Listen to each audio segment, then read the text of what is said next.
Ayang nija paro veti, ganala laghu chetasam, udara charitanang tu vasudeva kutumbakam. Which means, this is mine, that is his, says the small-minded. The wise believe that entire world is one family.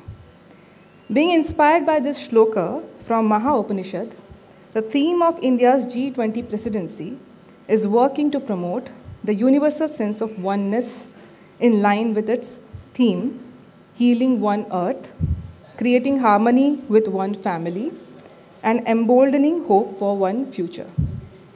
It signals the need for unity of purpose and unity of action. A warm good afternoon to everyone present in this august gathering. I, Tulip Suman, Faculty of School of Law, KIIT, deemed to be University, welcome all the dignitaries, guests, faculty and students in this Think 20 event, India's leadership of G20 and global priorities.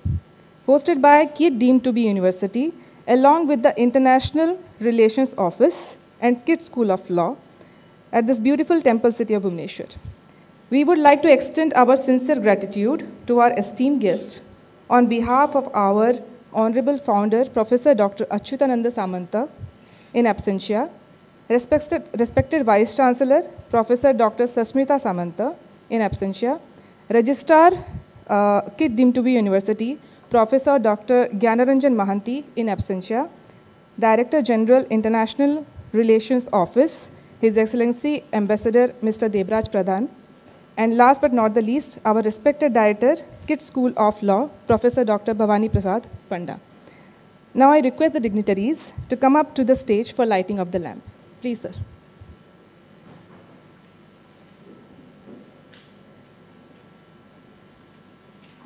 So from this way.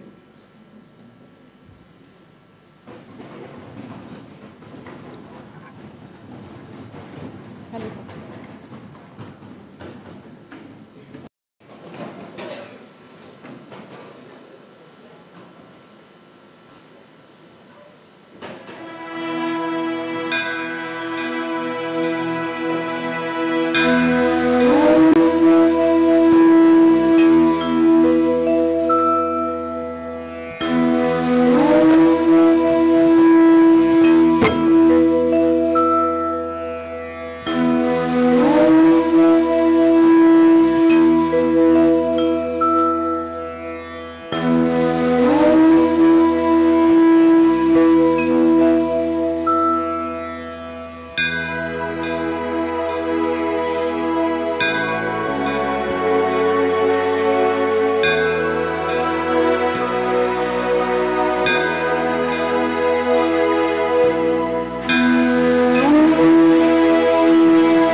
Kalinga Institute of Industrial Technology and Kalinga Institute of Social Sciences started with a humble note, a simple yet noble commitment towards a society to educate those who need it most and hone the others who were in the fences.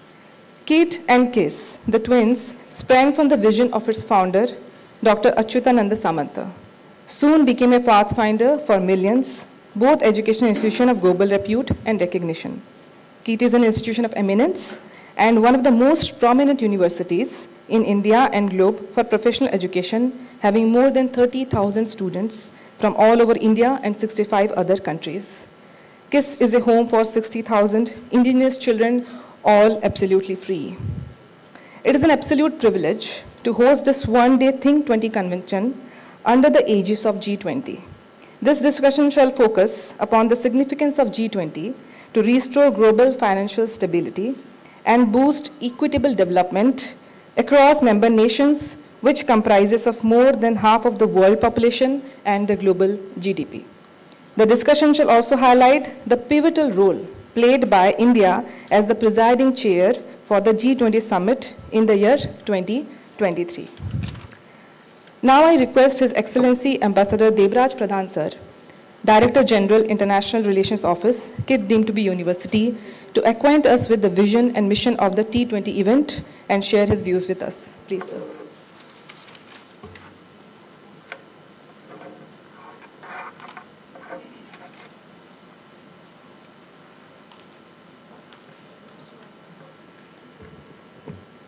Honorable Founder of KIIT and KIIS, Professor Achyuta Samanta, Honorable Director General of Manohar Parrikar Institute of Defence Studies and Analysis and T20 Chair India, Ambassador Sujan R. Chinoy, Honorable Vice Chancellor of KIIT University, who is expected shortly, Ms. Anandita Bhada, Research Analyst, its IDSA and T20 Delegate, distinguished faculties and invited guests and dear students.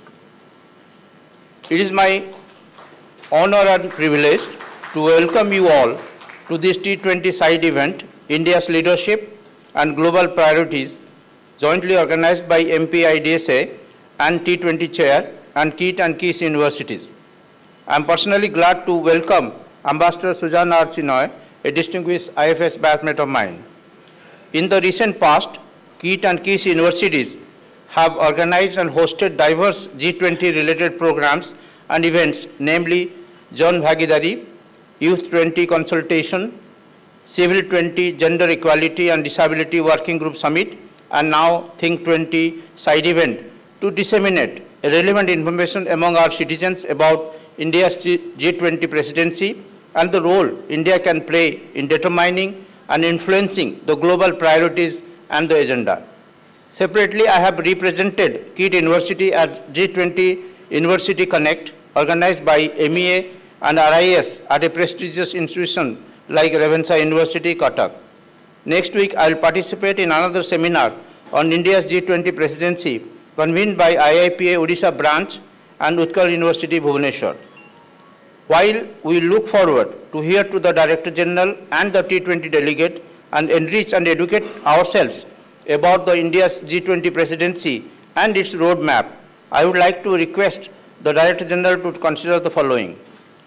First, MPIDSA and KIIT had planned a seminar in March 2020, which got postponed due to COVID outbreak.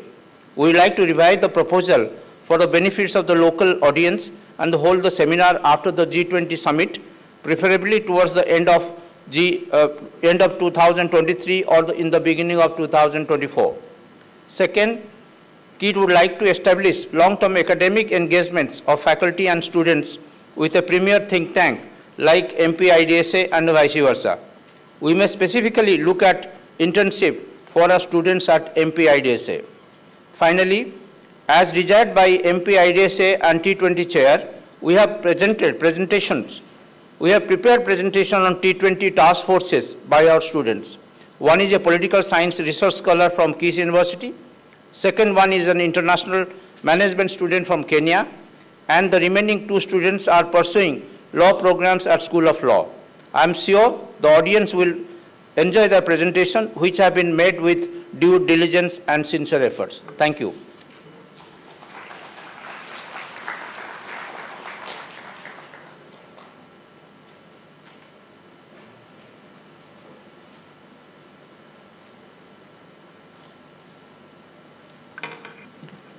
Now I request Professor Debraj Pradhan, Ambassador Debraj Pradhan, to kindly felicitate our guest.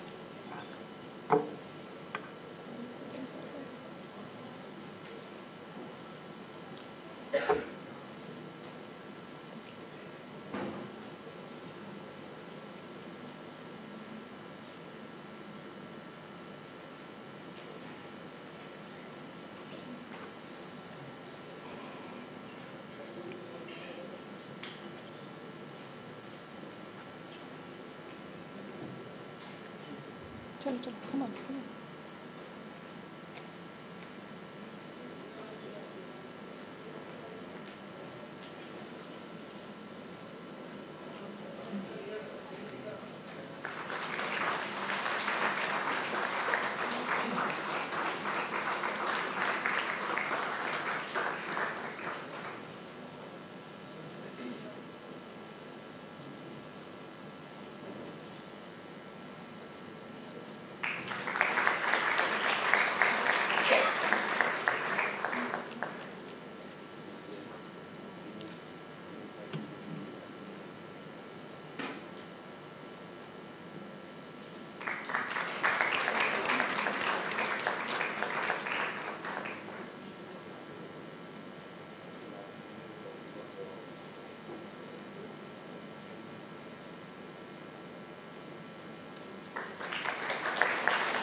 Now I request His Excellency Ambassador Sujan R. Chinoy to felicitate Devraj Pradhan sir.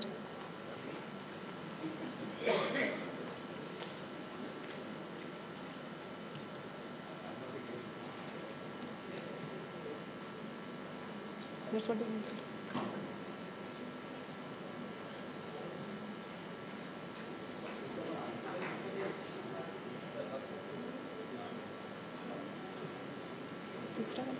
The second one.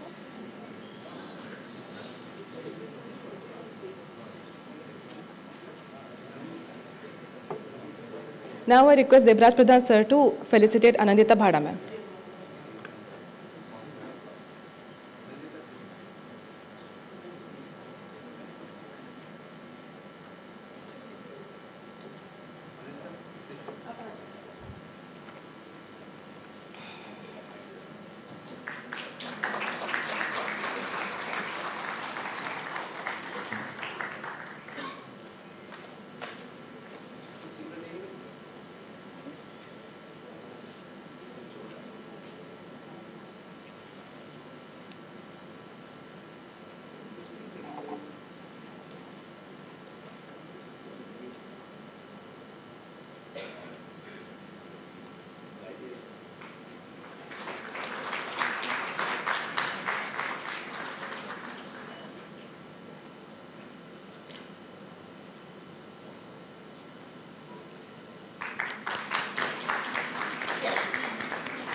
Now I request my dear colleague, Professor Zeenat Tahir, to introduce our esteemed dignitaries.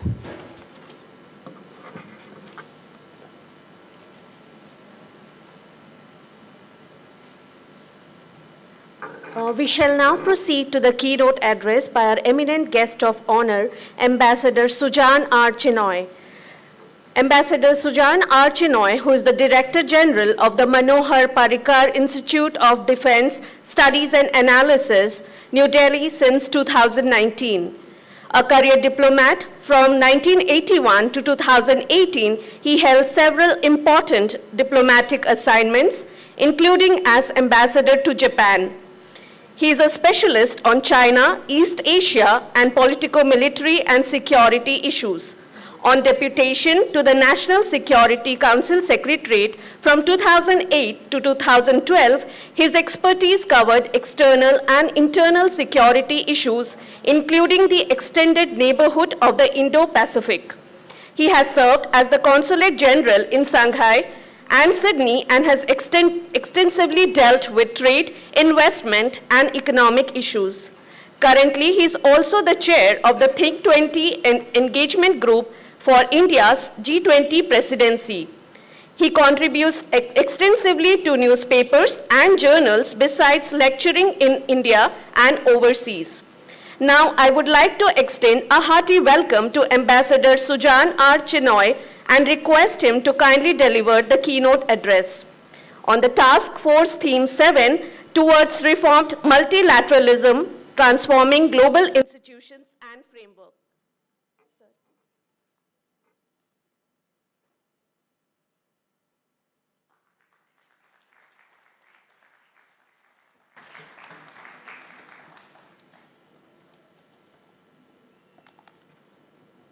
Namaskar, Professor Achyut Samanta in absentia, Professor Sasmita Samanta in absentia, my dear friend, Ambassador Devraj Pradhan, Brigadier Patnaik.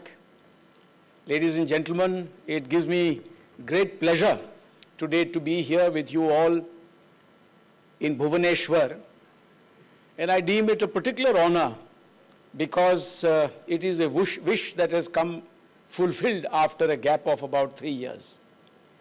As Ambassador Devraj Pradhan just mentioned, we were planning to be here.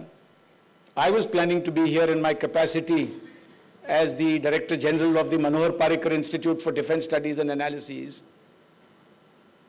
to have a seminar with the young students of KIIT and KISS educational establishments, but that was not to be as a result of the pandemic.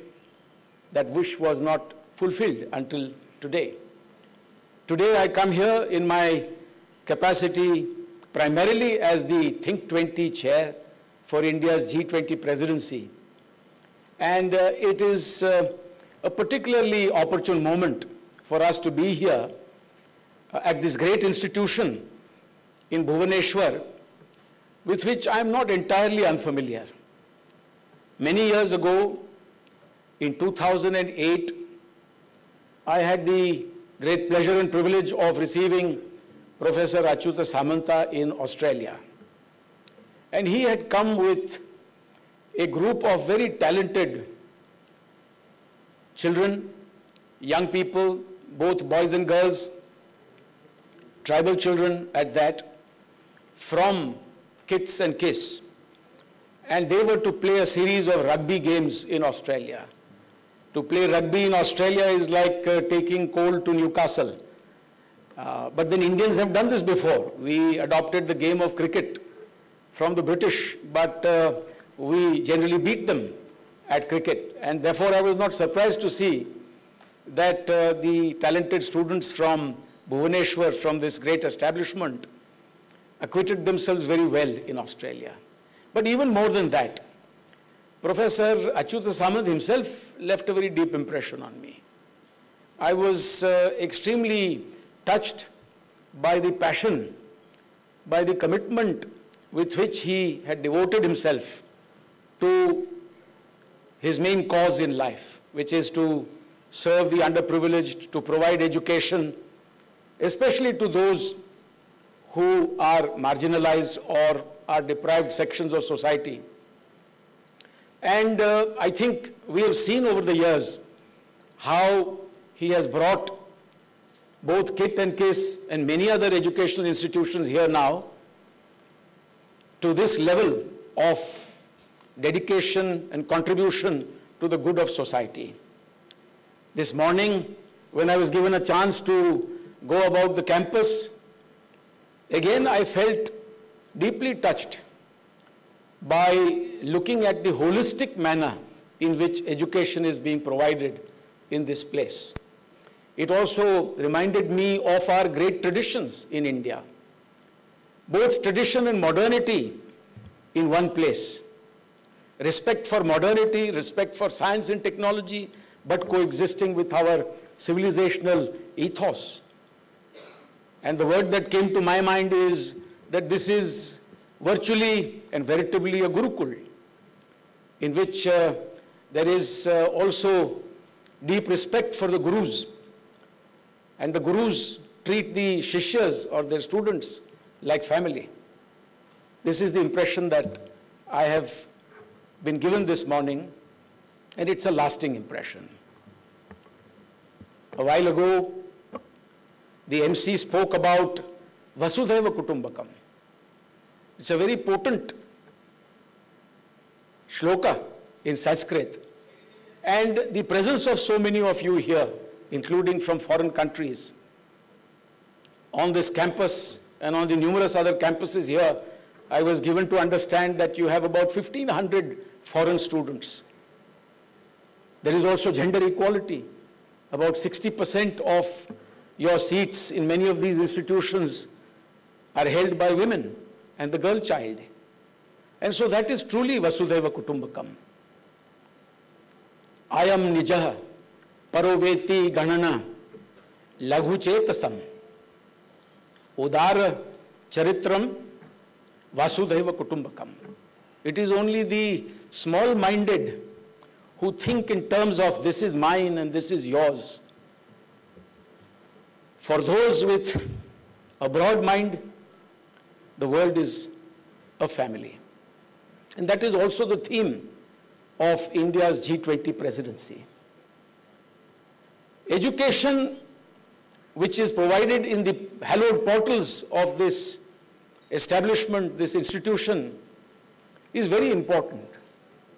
Education is also something that should be a lifelong pursuit.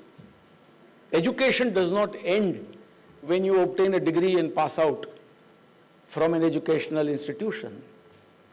This place is here only to stimulate your mind, to make you essentially a lifelong seeker. And education therefore continues throughout life. And as might perhaps be seen in the life of Professor Achyuta Samant also, this acquisition of real education makes one humble. As you go along and acquire greater knowledge and greater wisdom, you become more humble. You are ready to bow before others because you want to learn, you are a seeker. And when you are humble, you are also more likely to succeed in life. So acquisition of knowledge makes you humble. Humility enables you to succeed in life at what you are doing, no matter what you are doing. You look at the number of, avenues provided here itself, vocational training of myriad types, which equips you for the future. And when you succeed in life, you also earn money. But earning money is not an end in itself. That wealth that you create is supposed to do some good to society as well. And so I would say that this place and its leaders, your values also epitomize that wisdom that exists in our ancient culture. Vidya dhadhati vinayam, vinayadhyati patratam, patravad dhanamapnoti dhanadharma tatah sukham. It means exactly what I said in the beginning, that the acquisition of knowledge makes one humble. Humility provides avenues for success. Success also creates wealth, and wealth is to be put to the good of society.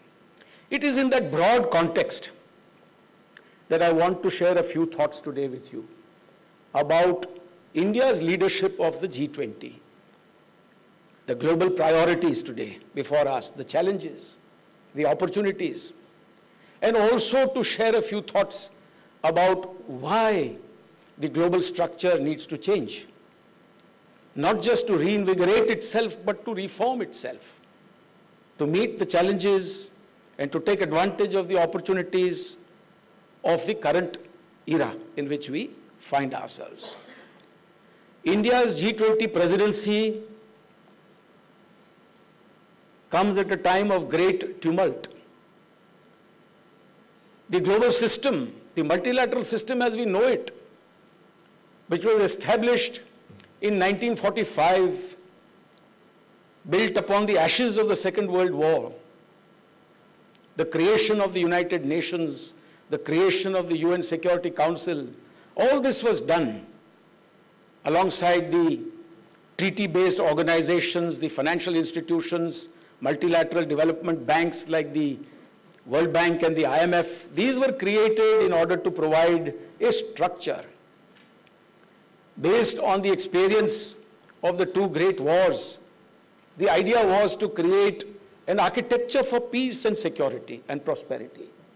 After all, the Charter of the United Nations speaks of protection of fundamental rights, peace and security, and progress in terms of economic growth and prosperity. And it was hoped at the end of that great and catastrophic war, in which horrendous nuclear weapons were also used, that finally a time had come to create a structure that would provide some lasting peace and security. The UN was created in 1945. Thereafter, the UN Security Council was created. And that one can say, those structures that were created in 1945 belong to a certain era. They belong to a certain context. To the victors went the spoils in 1945 in terms of the creation of the UN Security Council, its permanent membership, the exceptional privilege of having veto power. But the world did not remain in that kind of idealistic situation for too long. Before long, it descended into a Cold War. Even among the victors, there were differences surfacing very fast between the US-led Western Bloc, the Soviet Union-led Eastern Bloc, and the Cold War was in full bloom even before the 1940s ended. And we have seen how over the years this world has still remained in tumult, except that there has been no Third World War so far. The structure, one can say, has allowed the world to maintain peace and security at some times in certain geographies, but this experience has also been accompanied by war, strife, and tumult in many other parts of the world, including by proxy between great powers. We are today on the brink of yet another period of great flux, in which we find that all the known paradigms of the process of globalization stand challenge. If we look at trade, we look at technology, we look at finance, we look at the mobility of people, all that made globalization a very successful process are in fact under stress today. It is a period in which great power contestation has resurfaced. The peace that was held for all these years, for more than 7 decades, is once again being questioned. And we have seen a number of factors that have accelerated these differences and divisions at the global level. We have seen how the rise of China, particularly after its entry into the WTO in 2001 and its emergence as the world's second largest economy, its use of its economic power to militarize, to engage in unilateral activities, to challenge the existing global order, to alongside also build parallel institutions in the image of China to further its own goals and objectives, such as the AIIB, the new BRICS Development Bank, Belt and Road, etc. All this has put a great deal of stress on the global system.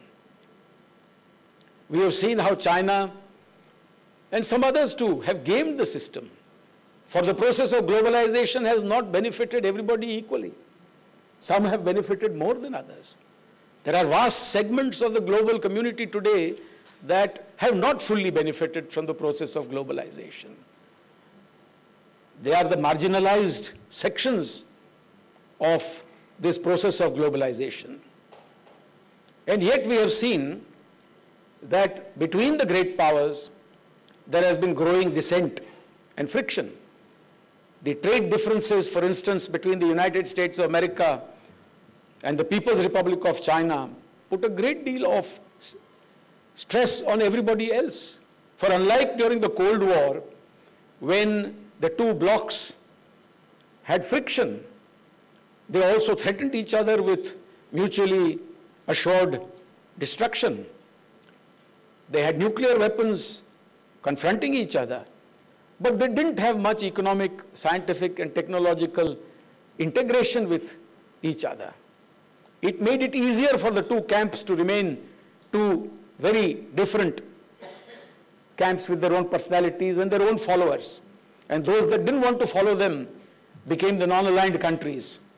Not all of them were also non-aligned at all times.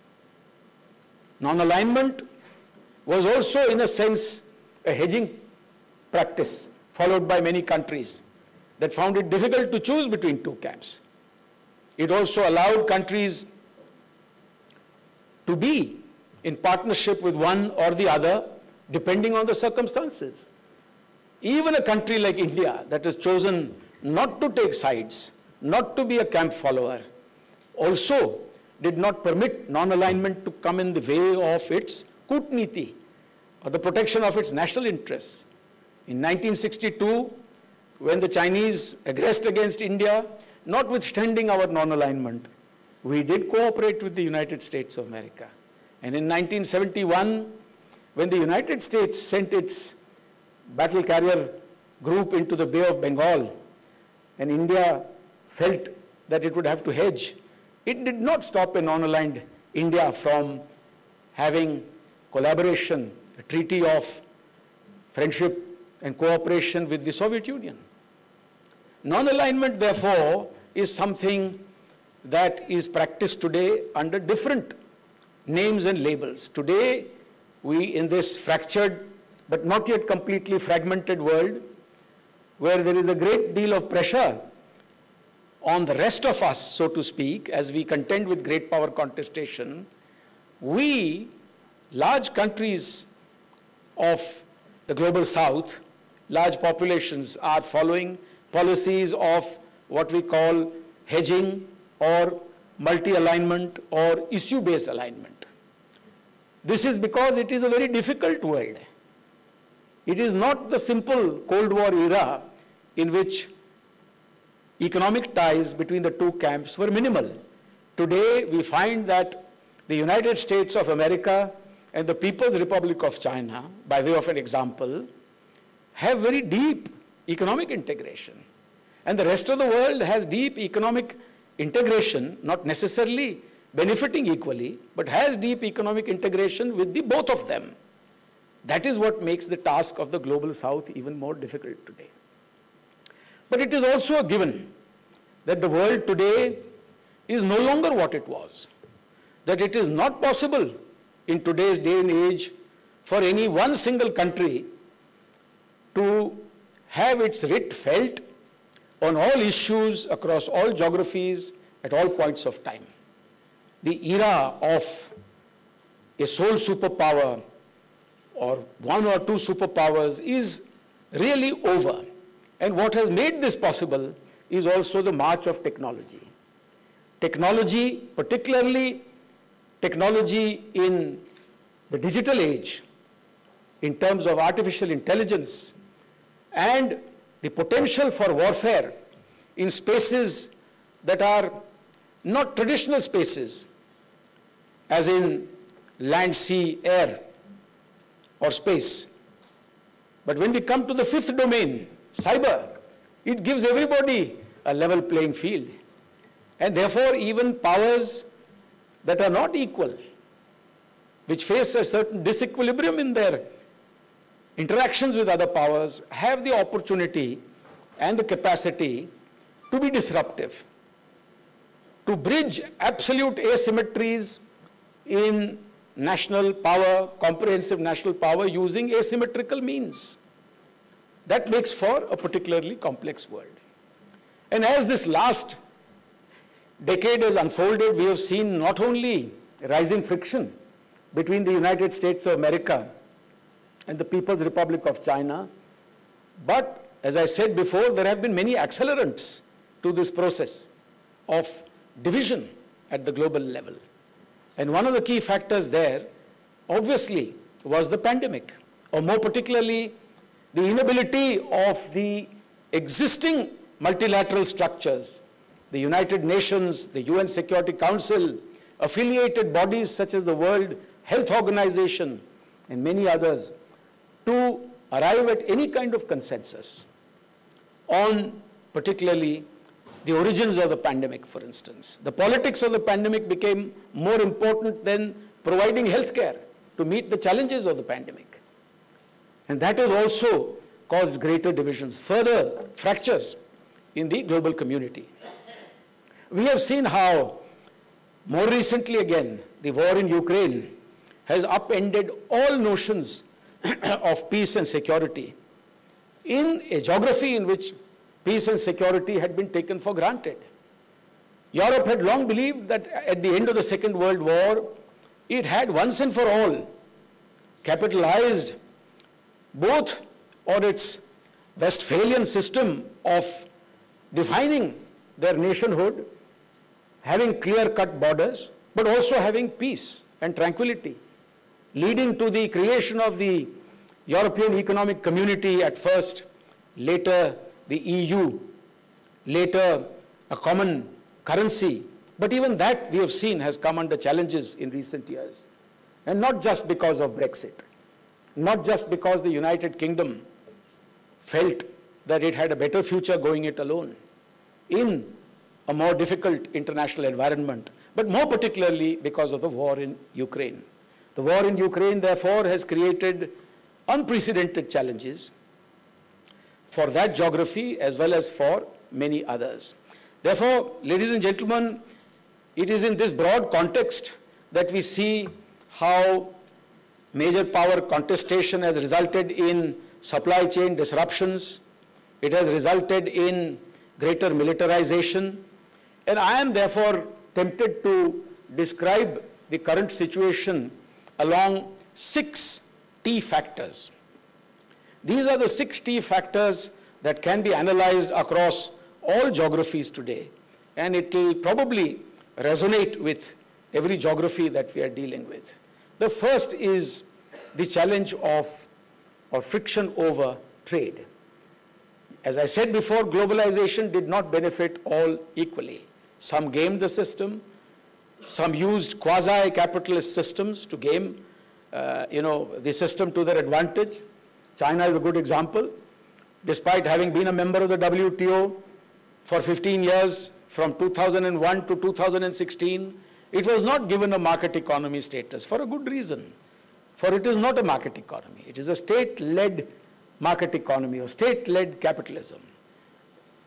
In the context of a unitary, authoritarian, autocratic system, not without its successes. China is fond of saying that it is the only country in the world which is capable of providing, real economic growth in the liberal trading context, the liberal trade system that was created by the West. China believes it has actually become a champion of the liberal trading order at a time when many of the Western countries were closing their markets, friendshoring,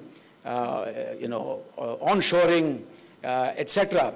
And that is how China has claimed, the battle of the narratives also. So trade is an issue that divides the world today, and it is to be seen across geographies. The second factor is technology. The march of technology, particularly beyond the information age, in the new digital era, more particularly in the era of quantum physics, in the era of artificial intelligence, leaves only to the imagination of where we are likely to be in 5 or 10 years. What kind of challenges will we face? Will we be dealing with, master machines that will have, through deep machine learning, acquired so much knowledge and control over themselves and over others that they could possibly rule the world? Will human beings remain the intelligence behind such machines and artificial intelligence to use them to their advantage to govern the rest? So technology today is proving to be extremely, how shall we say, difficult and divisive. The third T is that of territorial disputes and differences. In all geographies we have seen, including our own, from the high Himalayas to the South China Sea, to the East China Sea, to Ukraine, we have seen that the T of territorial disputes is front and center. And it fractures, consensus building, a kind of consensus building that is required in the new era, eludes the global community because of territorial differences, unresolved disputes. In our part of the world, in the Indo-Pacific, in Asia in particular, we have seen how countries have done very well with regard to economic growth and prosperity, but not quite as well when it comes to resolving historical disputes or putting in place a security architecture. Asia has also been behind the curve in this regard. But today it appears that Asia is ahead of Europe, because Europe has given an example which nobody had thought of. Nobody had imagined that Europe will prove to be that example where we reach the conclusion that there is no security architecture in place. That was always supposed to be Asia. But Asia still needs to do a lot more work to resolve these territorial differences, to prevent them from getting out of hand. The fourth T is that of terrorism. Terrorism is also something that is no longer just an India-Pakistan problem. It is no longer just a South Asia problem. And after 9/11, the world has woken up to a very potent terrorist threat, a global terrorist threat which affects all countries across Asia, but also affects geographies in the United States, continental United States, saw that disastrous attack in terms of the 9/11 attacks. And we have seen how Europe too is also not inured to terrorist attacks. So terrorism is the fourth T. The fifth T is that of tenets. This world today is rapidly cracking up into narratives, war for the narrative, propaganda, the use of deep fakes, the use of social media, the use of psychological warfare, supported by concocted, legal evidence and warfare, the type of three warfares that the Chinese practice. This is something that we have to live with today. And tenets is what is dividing the world.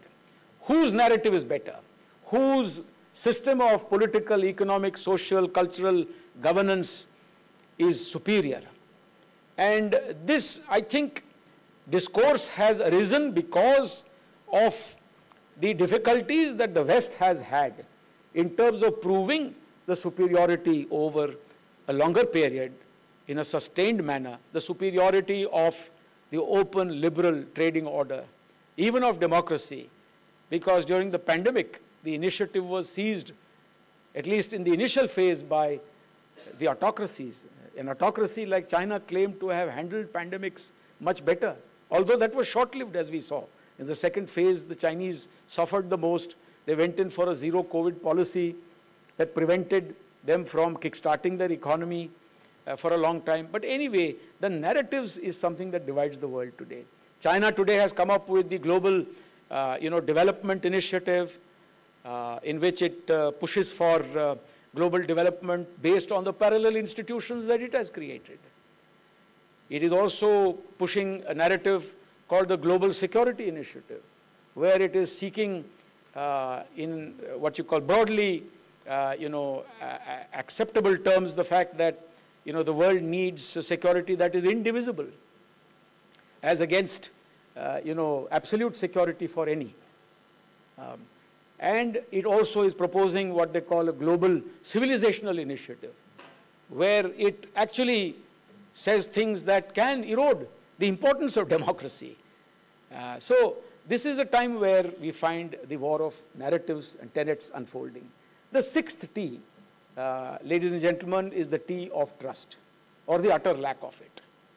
And this lack of trust today is evident not only between nation states, but also increasingly in an era of global connectivity at the level of the individual, where borders become meaningless because sitting in your living rooms through your smartphones, you can connect to any community, any discourse, any ideology, any value system across the world. We find that trust is lacking both among nations and within nations. The polarization of the world today is something that we have to grapple with. It is in this context that one can say that the current global order exhibits a number of frailties. And these frailties are evident in the inability of the existing global order to resolve the major challenges of the day. We have seen how the United Nations has not allowed any substantive reforms since it was set up. You are all aware that in 1945, when the United Nations was set up, by the end of the year, there were 51 members. 51 members founded the United Nations. Actually, 50 signed the charter, and one came on later that year. So by the end of 1945, there were 51 members. The Republic of China was made a permanent member of the Security Council as the sole representative from Asia, simply because it was on the winning side of the World War II. That is to say, the victors granted that special status to the Republic of China, which is synonymous today with Taiwan, as in the former so-called Republic of China. We have seen how in 1962, after much debate and discourse, for the very first time, the non-permanent membership of the Security Council was expanded from 6 to 10, taking the entire membership up from 11 to 15. But there was no change in the permanent category. and no discourse or discussion on the veto power. We have seen how since 1965, when that fateful decision took place, there has been no further change, absolutely. And the privileged five, in the case of the Republic of China, since replaced by the People's Republic in 1971, we have seen how permanent members have routinely used their privileged veto to promote their own interest and to thwart the emergence of a global consensus for the global good. We have seen how today the United Nations has 193 members, and a country like India, which is today the world's most populous country, which meets all the parameters required for entry into the Security Council in terms of its demography, in terms of its participation in peacekeeping operations, in terms of it having emerged as the fastest growing large economy in the world, growing at 7%, it is still, despite its advocacy of the values of peace and non-violence, it is still outside the UN Security Council. So that is a major frailty, the kind of frailty which has prevented the world from taking a common view of not just the pandemic, but also the war in Ukraine. We have seen how the global financial institutions, the multilateral development banks, have also failed to keep pace with the changing times. The World Bank and the IMF also represent the spoils of the war. They were set up as organizations, which are part of the UN complex that was set up in 1945. We cannot call an institution open and transparent if any change in the World Bank architecture requires US Congress's approval. It is therefore not an open architecture at all. It is still governed by the privileged Western countries, and change is impossible. Any kind of change without national interests being met somewhere else in the world. In the case of the IMF, we have seen how difficult it has been to tinker with the special drawing rights, for instance. I am a novice to this field of economics, but I read that the logic behind the SDRs was to give a country certain special drawing rights which are commensurate with the contribution of that country's economy, its relative weightage in the global economy, that is to say, global GDP. If we go by that logic, even taking into account that there is a certain common base provided by basic voting rights, we see that India, with its GDP contribution to the global economy in excess of around 3.4% or 3.5%, has SDRs only amounting to 2.75%. That long after it has overtaken the UK economy as the 5th largest economy in the world, its SDRs are much lower than that of the United Kingdom. And we have to keep in mind that no change is possible in the IMF without 85% of the voting taking place as a consensus. You need a majority of 85%. Now, if one country, the United States of America, has 17.5% voting rights, you are never going to get that consensus unless a privileged country comes on board. So that is the situation, ladies and gentlemen. The IMF altogether holds, finances only to the tune of $1 trillion, which is only 1% of, the global GDP. And in a time when 75 countries of the world are distressed, many countries are unable to pay their debts, especially because of not just the pandemic and the ravages of the pandemic, but also because of the difficulties unleashed by the war in Ukraine in terms of disruptions, in terms of food, fuel, finance, fertilizers, that at this point of time also, the global community in the IMF, the privileged few who decide the quantums to be allocated to others, have not been able to expand or broaden the lending mechanisms there. We see that despite having only roughly 40%, of the special drawing rights, the developed countries control more than 60% of the finances. So this is something that also calls for rapid change. It calls for, sort of beseeching and convincing the global financial institutions to open themselves up to more reform and also to create hybrid mechanisms, bringing in public-private partnerships, bringing in new forms of, finance from around the world to address the great challenges before us, including that of climate finance. When we look at the climate change question, we see once again that the world is reeling under the challenge not only of global warming, but also this great task of dealing with, what we call both mitigation and adaptation. If the focus is only on mitigation, on asking countries not to use fossil fuels, not to do X, Y, Z, not to use coal, to keep their emissions down, it does not address the fundamental problem of adaptation.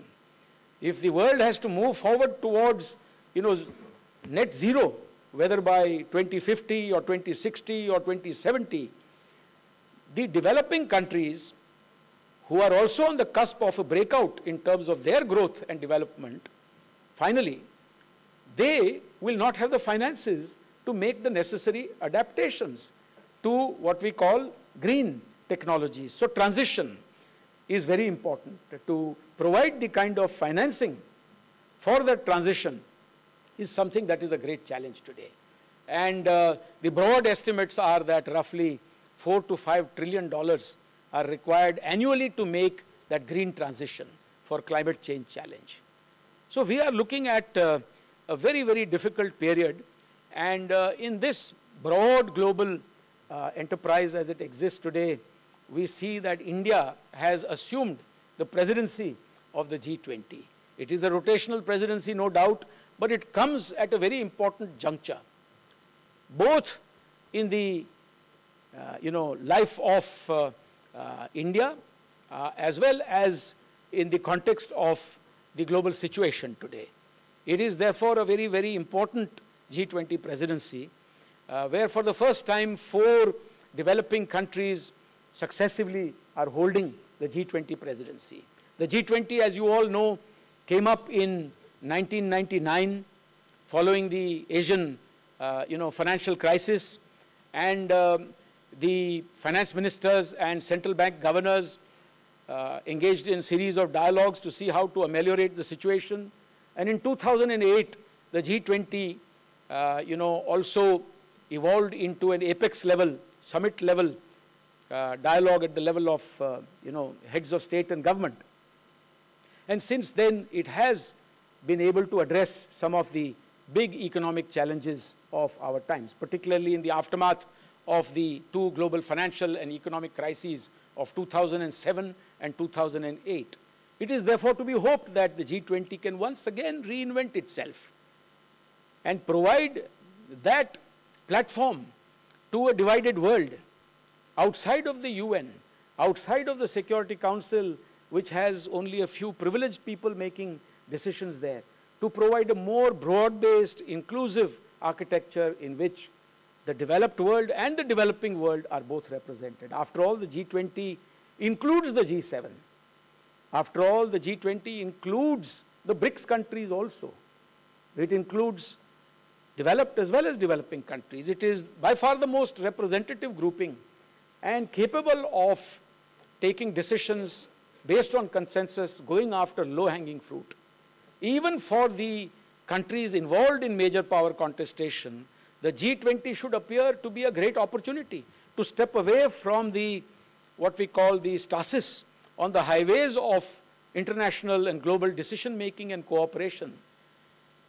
Think of it as a wayside station where you can pull aside from a traffic jam, stretch your legs, have a coffee, sit for a while forgetting what's locked up, gridlocked on the highway, and trying to go in for decision-making, low-hanging fruit to address the big challenges of our time, whether it is macroeconomic recovery, whether it is making available what you call digital public infrastructure to everyone around us, whether it is the great challenge of meeting the Sustainable Development Goals of 2030, which have been declared very important by the United Nations in 2015. We are at the halfway mark, and there is no guarantee that we will be able to achieve these goals. How to go about the green transitions with regard to climate change. How to go about, for instance, the problem of multilateral reform, especially, as I said earlier, reform of the global institutions like the United Nations, multilateral development banks, and the international financial institutions. So these are the large issues today before the G20. And India's made every effort, again, on the principle of Vasudhaiva Kutumbakam, not to leave anyone behind. India, as the Prime Minister has said, is determined to make it a very, very ambitious, decisive, and result-oriented G20. But it is also going to be different from other G20 summits, because this is a G20 summit in which India is also positioning itself as an option to the rest of the world, to a divided world in which there are binary options today, whether to take finances from the Bretton Woods architecture, which are not quite freely dispensing their finances, which have intrusive policies with regard to governance, human rights, etc., whether to take finances from the alternative, which may be like jumping out of the frying pan into the fire, that is to take, China's finances and end up in debt. India is the one that offers the third option today. This third option is made possible because India has emerged over the last few years as a vibrant economy, as a country whose voice is heard on the global stage, a country that is no longer a bystander, no longer simply happy to be an observer, but is a country that is actively shaping outcomes. This is a country, therefore, that can provide this kind of third alternative and option to the rest of the world. To me, it is not just an option that is available in the realm of the material world. India is a country with its civilizational ethos, its history of peace and non-violence, of assimilation and integration.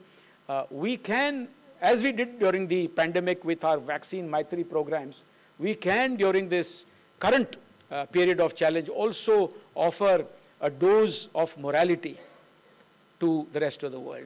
The world today needs a new moral compass, a new direction. And India is that country which can provide that moral compass also to the rest of the world. I think one of the finest examples of that moral compass is to be found in Prime Minister's proposal for lifestyle for the environment. It is basically a very moral idea that in an era in which climate change has become such an important topic, it is not an issue that can be easily resolved by fractious groupings around the world who are not agreed on what kind of financing to provide. That change must come from each one of us, from within. I'm so happy to note from my visit around the campus today that Prime Minister's lifestyle for environment is actually in action over here. Sustainable consumption, responsible consumption, to also have nature, tradition and modernity coexist. That bit about the Gurukul that I mentioned, it is lifestyle for environment. You are also creating here a generation of pro-planet people by infusing in them the values that India is well known for. So this is the context in which I wanted to convey a few thoughts. I had brought some points, but I have gone on to speak to you rather in an extempore manner, and I'm afraid of looking at any notes now, lest I confuse myself. So let me simply end at this note to say that I'm very optimistic about how India will occupy its rightful place in the current era as one of the leading nations of the world, one in which our 1.4 billion people will make truly remarkable contributions, not only for national development, but also for the good of mankind, humankind all around the world. with so much emphasis on, gender equality, so much emphasis on integrating within our ambitions and aspirations the hopes and expectations of the global South. This is all evident in the fact that during our G20 summit, we will be inviting a large number of other non-G20 countries, especially from the global South, including from the Indian Ocean region, from Africa, from our neighborhood. We have also seen how India today is well poised to make great contributions in terms of not just economic development, but also in terms of peace and security. Without peace and security, there can be no economic development. And India, therefore, also believes in contributing actively to peace and security in our region, which is how the concept of the Indo-Pacific has evolved into being so fundamentally important to the 21st century. The Asia-Pacific had its own place in the latter half of the 20th century. It is no longer relevant. It has outlived its shelf life because today that growth and prosperity which was once restricted to one part of Asia, particularly East Asia, is today spreading like a prairie fire, like a wildfire across the region. There are countries, and we have every right to believe that we also wish to grow and that we have a right to grow. There are countries like the Philippines, Indonesia, Thailand, Malaysia, Singapore, Bangladesh, India, all the way up to the dynamic east coast of Africa. We see that great ferment, that sort of hope and expectation for a better life. And therefore, India is bound to play a very important role in bringing about peace and security in the Indo-Pacific, in which economic growth and prosperity is available to all humankind. Thank you very much, ladies and gentlemen, for your patience.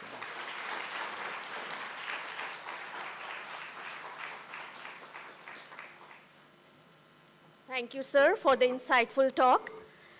Moving ahead to the presentation section, the first presentation is by our esteemed guest, Ms. Anandita Bhada.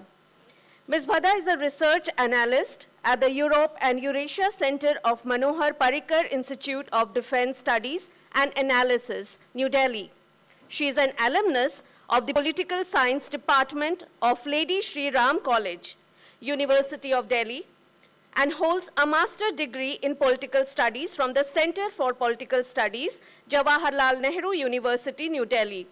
She is presently pursuing her PhD in International Relations from the Center for European Studies, Jawaharlal Nehru University, New Delhi. Ms. Bhada has earlier reported in the city section of the Times of India. She was with Chahal, a non-governmental organization that takes the initiative to teach underprivileged children. Her interest includes energy, politics, international relations, foreign policy, security, and geopolitics in the European region. May I now request Professor Debraj Pradhan, Ambassador, International Relations, to kindly felicitate Ms. Anandita Bhada.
I would now like to invite Ms. Anandita Bhada to kindly share her presentation with us on the theme 4 of Task Force, that is Refueling Growth, Clean Energy and Green Transitions.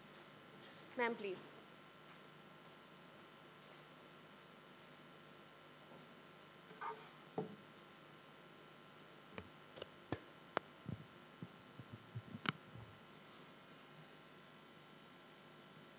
Good afternoon to everybody present here. I hope I'm audible. Well, we've all heard a lot about green transition that's required, how to go about the transition, what are the key elements in it. But I would like to give a basic overview of what, how, when, and where, answering basic questions. So starting with what, we all know green energy is required at the moment, but we're talking about transition. We often very casually say transition and just transition, but it's important to understand that under India's G20 presidency, we're not only looking at transition, but just transition, which essentially looks at the kind of transition that takes place where the communities and the people do not have to face the brunt of it, rather they take it like it's an advantage for them. It serves as a benefit for those people. So Indian presidency is looking at just transition, not transition alone. And in that matter, we're going for energy partnerships as well. Second question, why India? Why are we specifically talking about green transitions and how it's gotten a push during India's G20 presidency? Because like it was pointed out, it's a rotational presidency. Each country has it 1 year each, right, amongst the G20 members. So India has essentially very skillfully and with a great success exhibited its soft power. When it comes to hard power and soft power in today's world, where the liberal order is in place or should be in place according to some, we realize that soft power is really important alongside exhibiting or at least maintaining a good hard power is essential skills. So having mastered that skillfully, we also realize that India has a brilliant foreign policy.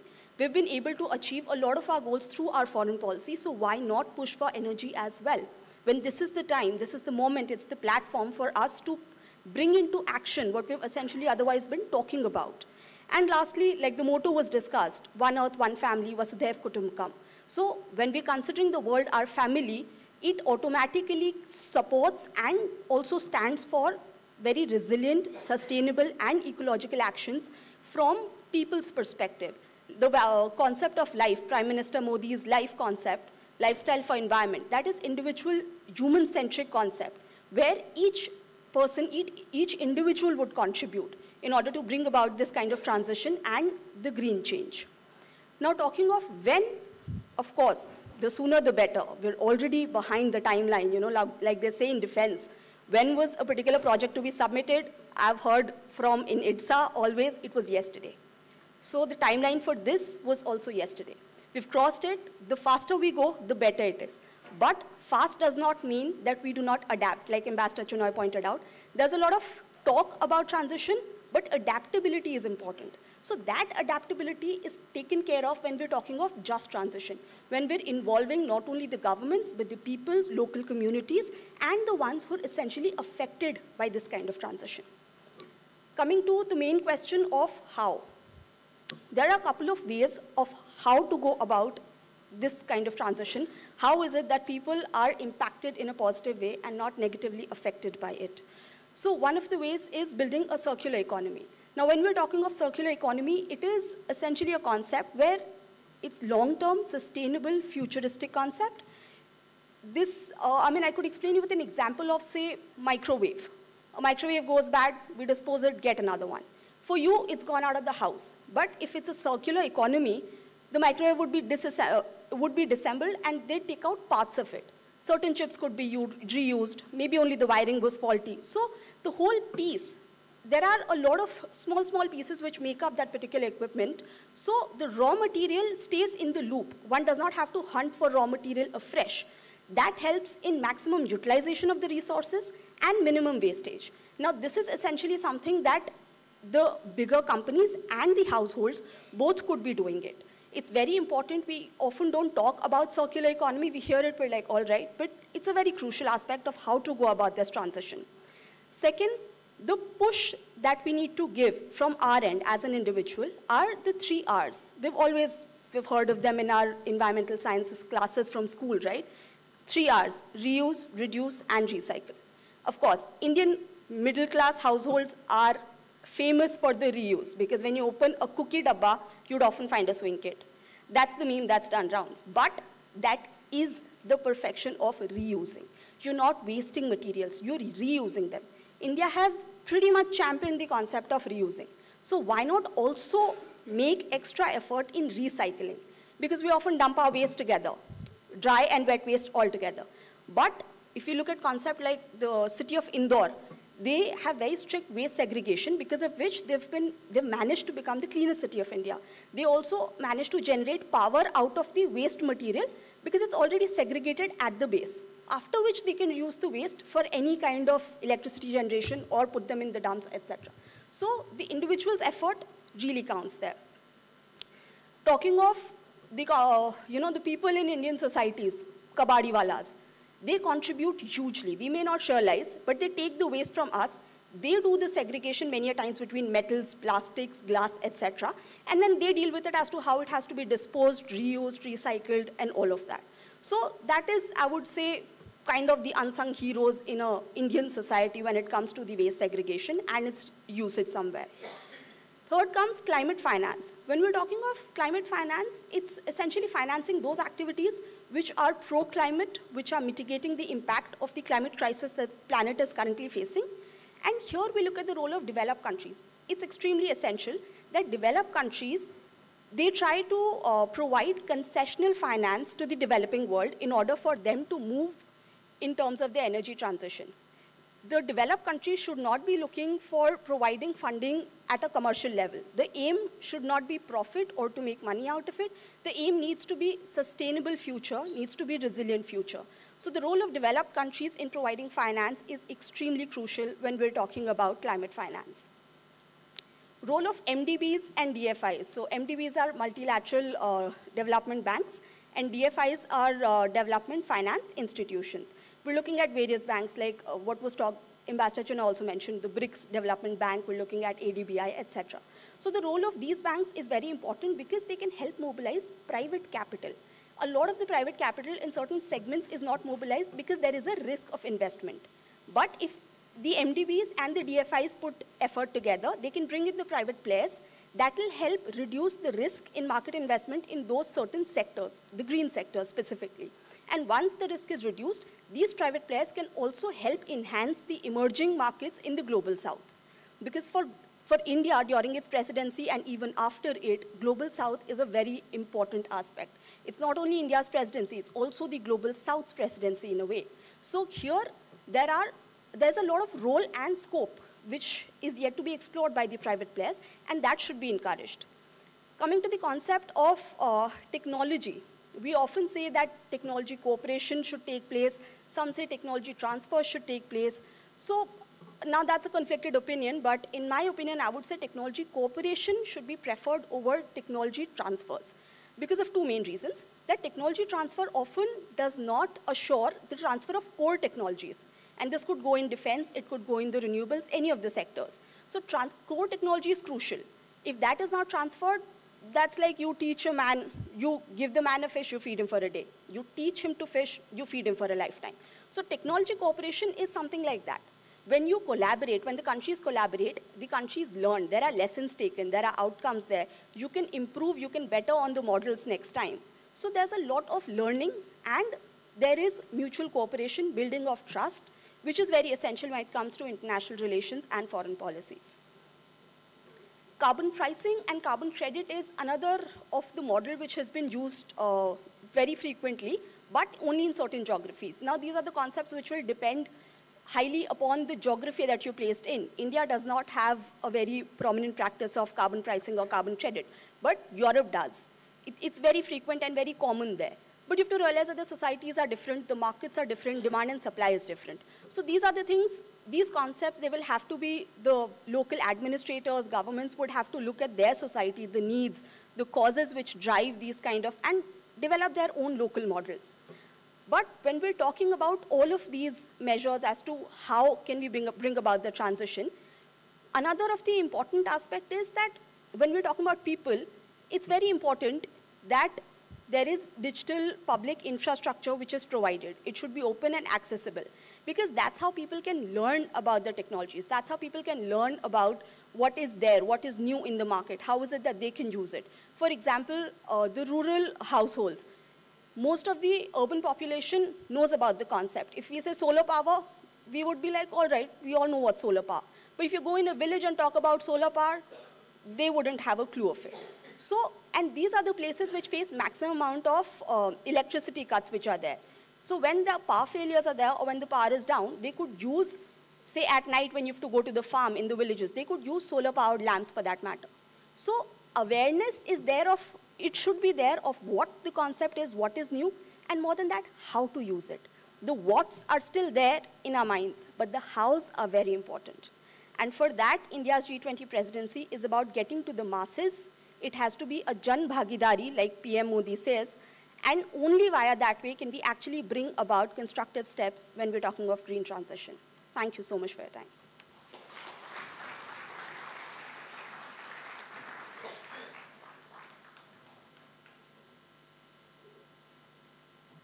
Thank you, ma'am, for your enlightening presentation. We shall now go for a tea break for 10 minutes, and let's meet here for the further proceedings. The tea is served outside the auditorium. Kindly have it. Thank you.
Hello.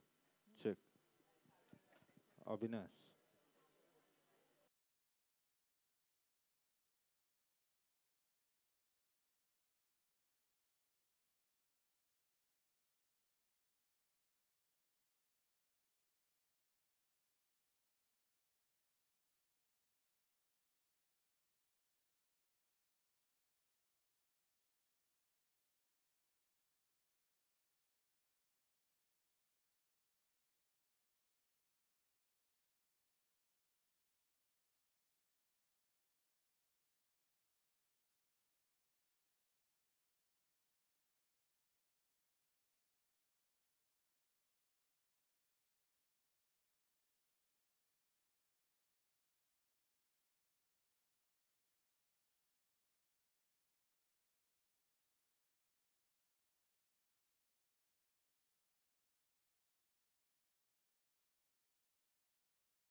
completing SDGs, exploring new pathways to the 2030 agenda.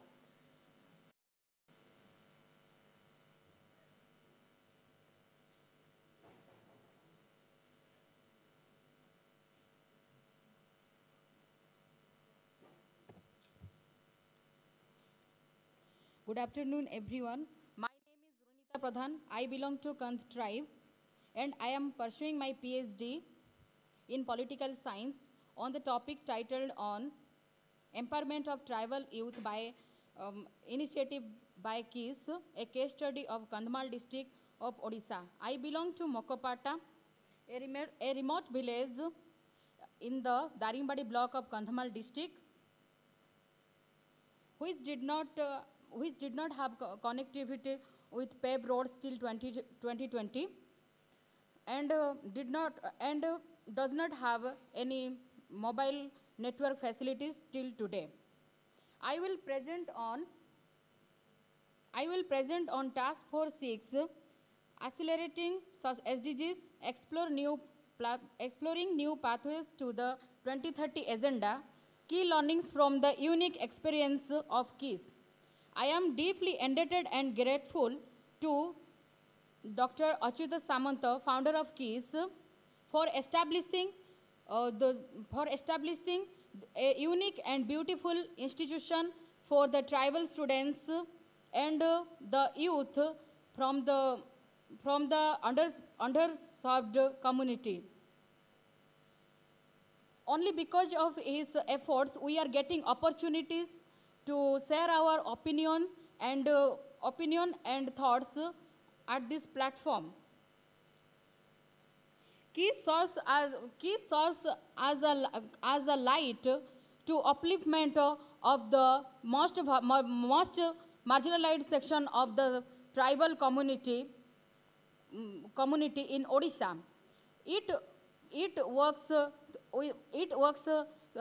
for the upliftment of the tribal students by giving them the holistic education and empower them with the grassroots level. Due to its significant contribution towards Agenda 23, KIIT is often cited as a blueprint of SDGs in action.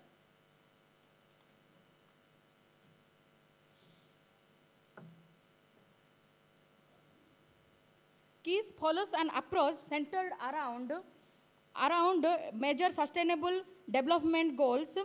KIIT has successfully implemented different projects and research programs for the food and nutrition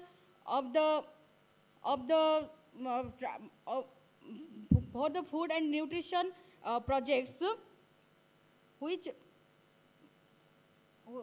for which the beneficiaries were the most vulnerable sections, the tribal women. And these three projects mainly implemented by the support of different universities of UK, the University of Anglia and University of Cambridge and University of Reading.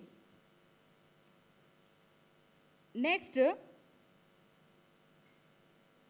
mission Uday trained 1,500 plus volunteers, tribal youth volunteers, to empower them, to make them the path maker and the change maker for their community at their grassroots level, and creating the awareness and increase the awareness among the tribal peoples of their community.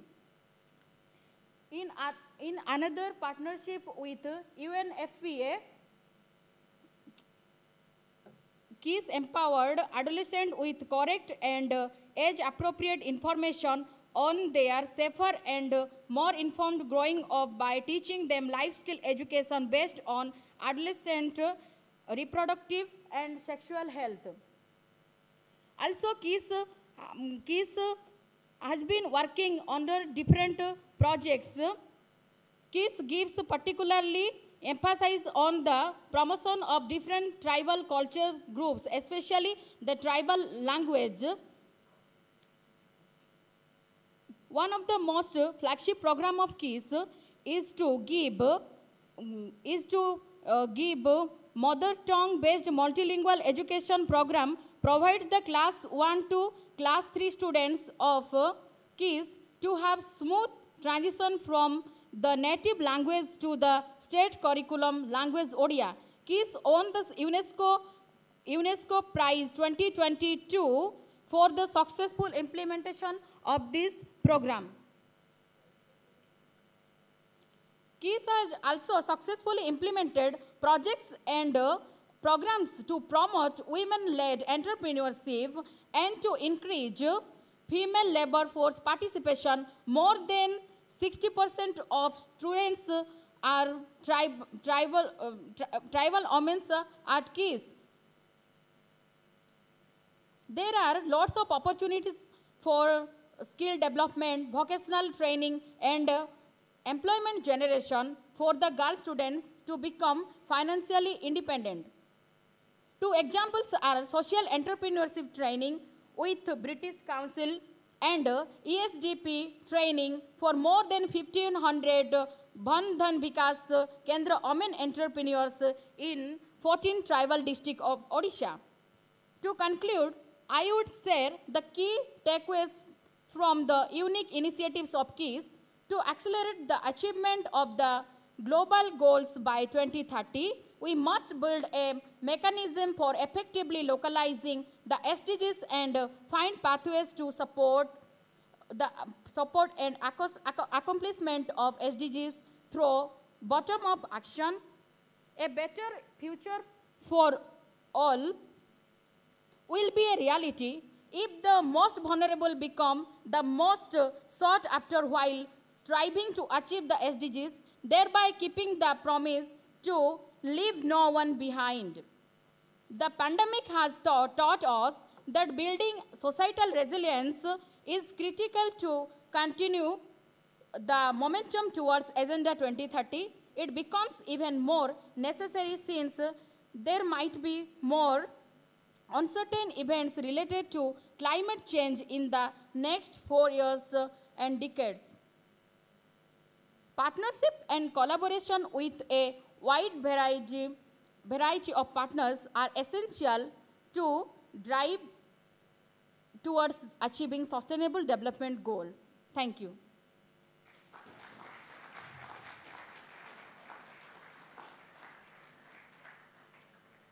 Thank you, Ms. Runita, for the informative presentation. The next presentation is by a BBA student of KIIT School of Management, Mr. Douglas Miami Nalode. Mr. Douglas would deliver his presentation on the Task Force 3 theme, that is life, resilience, and values for well-being.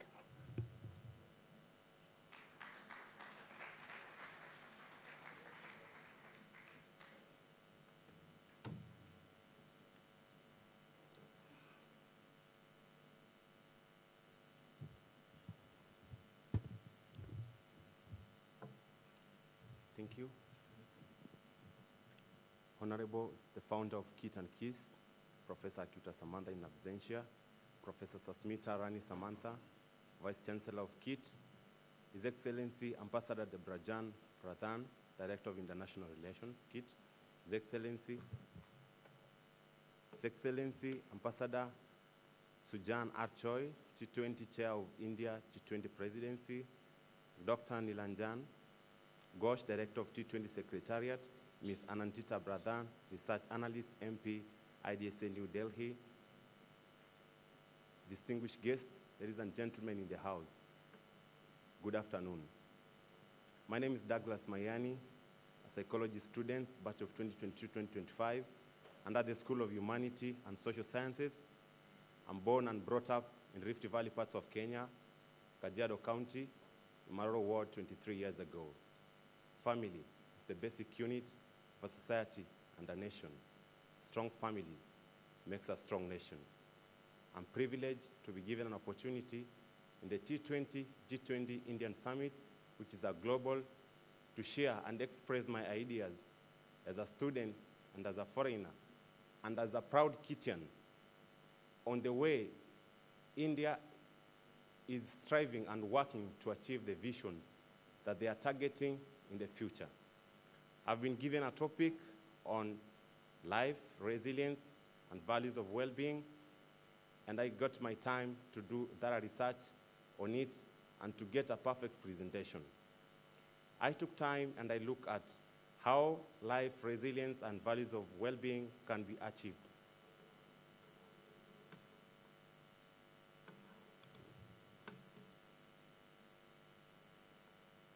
Because of time, I seek to use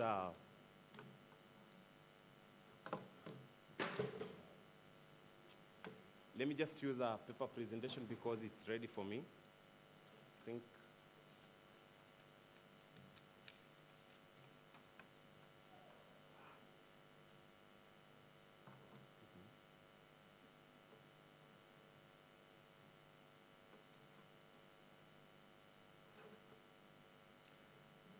Human-centric approach to environment. A human-centric approach to understanding the environment focuses on interaction between human beings and the environment. It recognizes that human beings are one of the major factors that shape and impact the environment.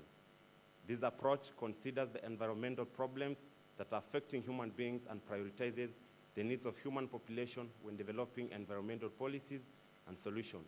It recognizes that humans rely on environment for their basic needs such as water, air, and food. The human-centric approach also acknowledges that human activities such as transportation, energy production, and industrialization can use environmental degradation and ecosystem disruption. This approach seeks to reduce negative impacts of human activities in environment and also maintaining human well-being.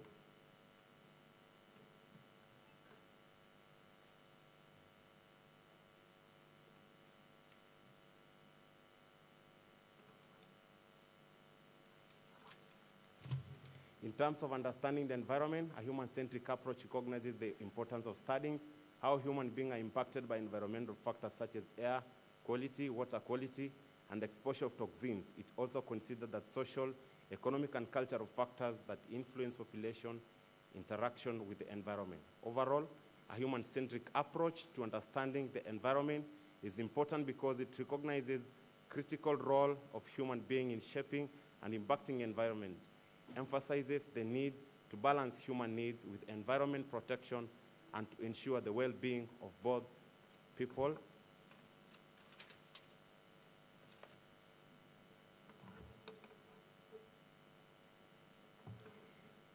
As I was doing the research, as the G20 and T20, it has been a function that it is not the first time that India as a country has been working for the goals that it wants to achieve.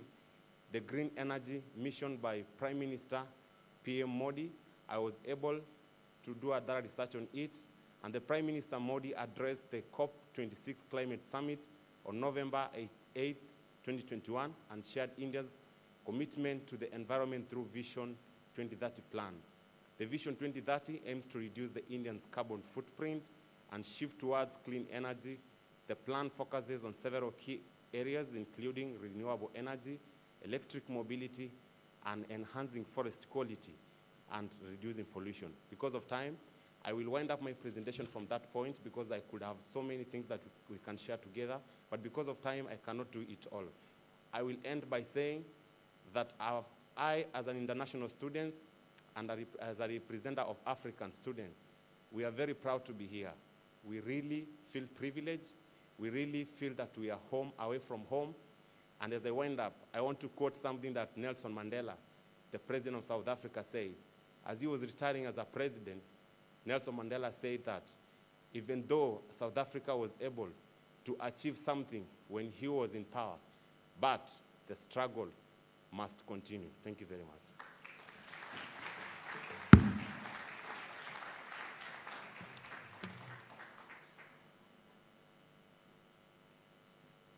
Thank you, Mr. Douglas, for the illuminating presentation and the appreciation. We move forward to the next presenter, Mr. Vedant Rath, a student of BA LLB Honors, KIIT School of Law. Mr. Vedant would be speaking about Task Force 2 presentation that is based on the theme of our common digital future, affordable, accessible, and inclusive digital public infrastructure.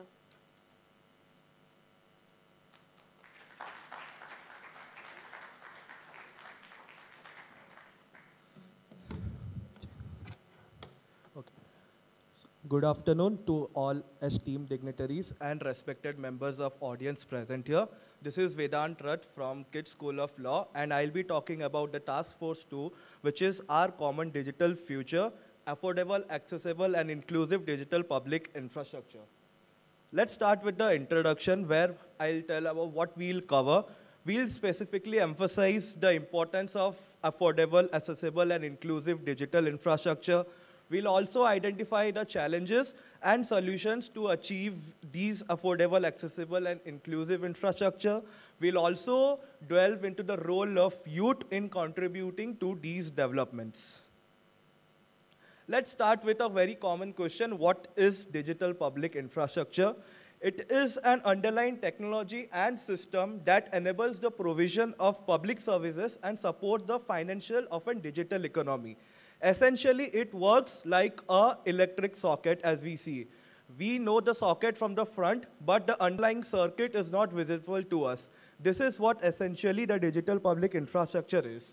If you take into consideration examples of digital public infrastructure established by our very own government, let's start with the COVID portal, which was heavily used during the COVID time, in which we used to register for the vaccination processes ourselves. The UPI system, in which we are aiming to inculcate all UPIs into one platform. The Digital India initiative by the government. The Umang app, which is the unified mobile application for the new age governance. Moving on. We'll talk about the importance of affordable digital public infrastructure as it helps in bridging the digital divide. It improves access to public services. It boosts entrepreneurship and innovations. It supports sustainable development as such because it enables the deployment of smart city technologies such as sensors and data analytics to improve urban planning. It increases access to education. It enhances economic opportunities. Moving on, we'll have a look into how important is accessible digital public infrastructure. It ensures equal access. It reduces discrimination. It helps in meeting the legal requirements. It enhances brand reputation. It gives us increased access to information where we can use such as visual, auditory, motor, or cognitive abilities to help person with disabilities. It also improves social and economic opportunities by giving access to employment opportunities, education, and training for people. The next part is the importance of inclusiveness in digital public infrastructure. It reduces social exclusion. It enables diversity. It facilitates cross-border collaboration as inclusive digital infrastructure will be able to exchange and enable communication, data sharing, and remote collaboration across various geographical locations. It strengthens democracy between nations because it represents diverse communities. It promotes peace and stability. It improves communication and cultural exchange and enhances innovation. The next big question is the digital divide. The digital divide refers to the gap between individuals and communities who can access these digital technologies and who cannot access these digital technologies. These are based on various factors such as geographic locations, the income level, the education level, and the socio-economic factors, in consequence to which it gives limited access to education, reduced economic opportunities, limited access to healthcare, limited access to public services, and social isolation. Now, what are the challenges to achieve these affordable, accessible, and inclusive digital public infrastructure? It's the infrastructure and investment. Obviously, setting up a large digital infrastructure for new age governance will be very difficult and will require huge amount of investments. The digital literacy of various classes of people, the coordination and governance into various stakeholders related to setting up these public infrastructures, data privacy and security. With digitalization coming in, the big question of data privacy and security is also a matter of concern.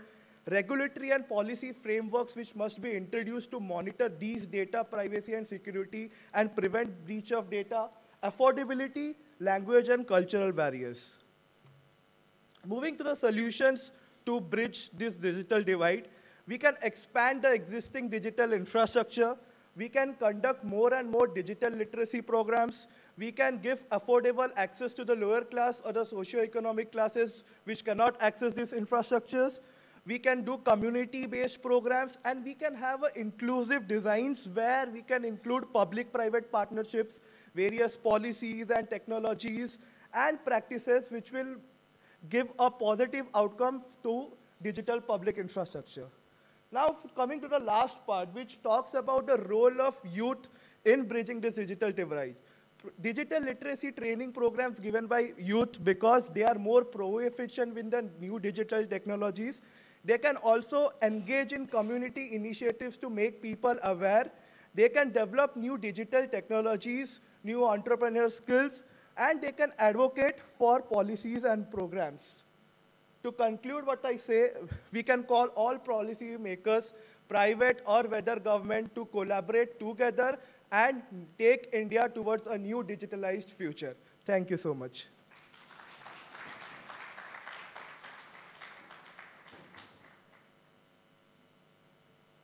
Thank you, Mr. Vedant, for your enriching presentation.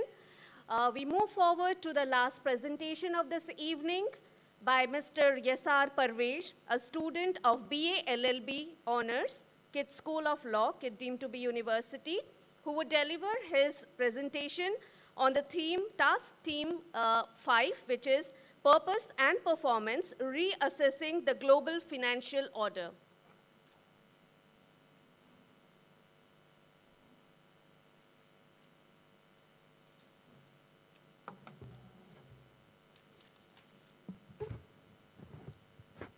United Nations is the world's largest international organization with its core objective to maintain international peace and security, protection of human rights, deliberation of humanitarian aid, and promoting of sustainable development, and upholding the principles of international law. And this core mission is widely recognized and witnessed by the international community. With this contemplation of thought, a very good afternoon to everyone, respected dignitaries, honorable guests, and esteemed members of this KIIT fraternity. Today, in this intellectual forum, I, Yasar Parvez, a BA LLB student of 3rd year, who is going to synchronize an articulation on the topic Global Financial Institution.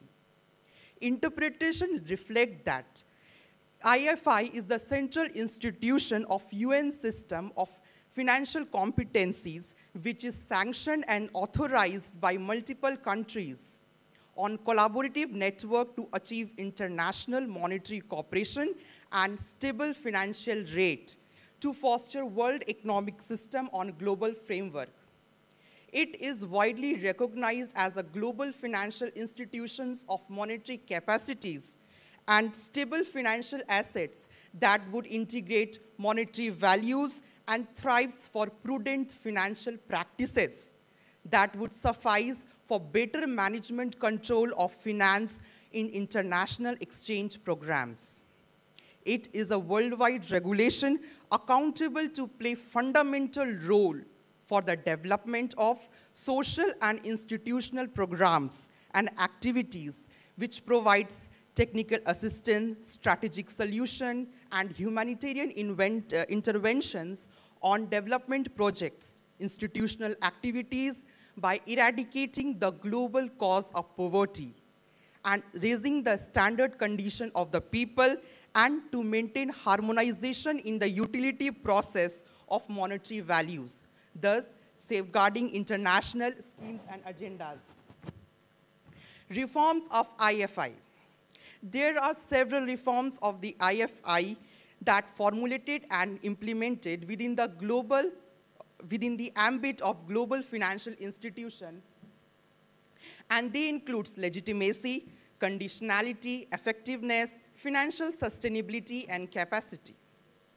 To broaden its aspect, IFI is primarily concerned to provide the best outcome to the development aid programs and institutional projects, provides fundamental protection from fraudulent actions, dishonest dealings, and to safeguard the right of the people and adherence to environmental policies.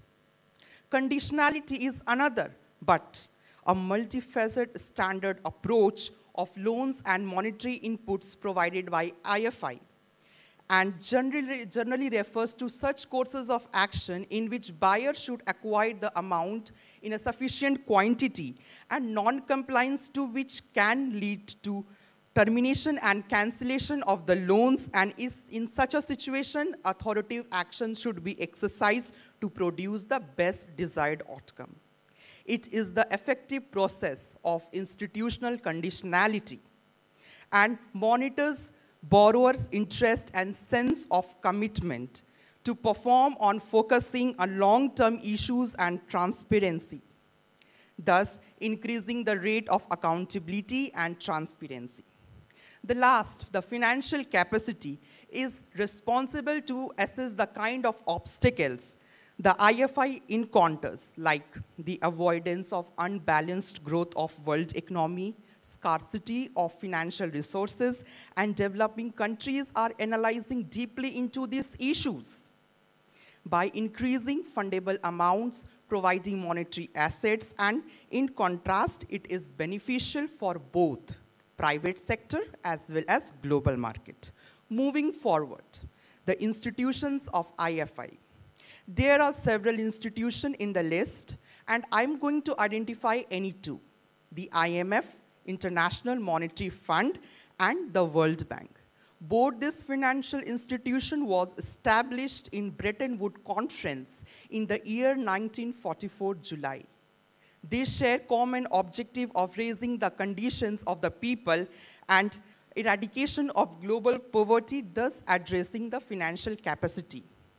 To formalize, IMF is one of the specialized agency of United System with its headquarters in Washington, D.C., which operates its core provision to approximately 190 countries.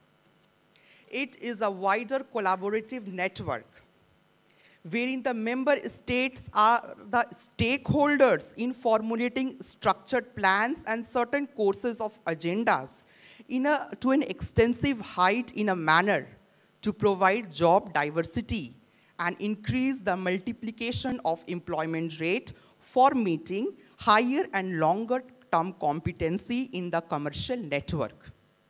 Another institution is the World Bank.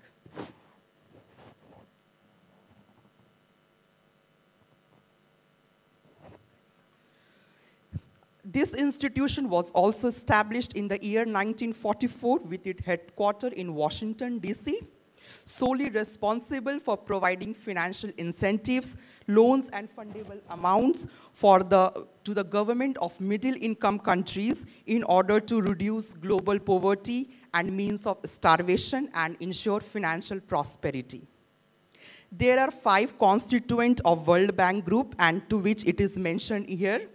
And each of these 5 institutions plays a crucial role for the development of corporate mission and investment in education, technology, health, and infrastructure. Now, the most crucial but the important segment of my presentation is on the Prime Minister deliberation in respect of IMF. At G20 summit, Prime Minister exclaimed that trust in financial institutions has eroded because of the continuing damaging effects of COVID-19 pandemic, as well as the debt relief for poorer nations relying from high food and fuel prices.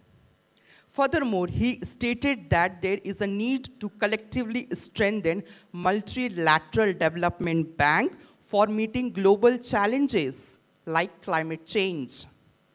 IMF in this regard said that around 15% of low-income countries are in the condition of debt strait, and additional 45 countries are at the high risk.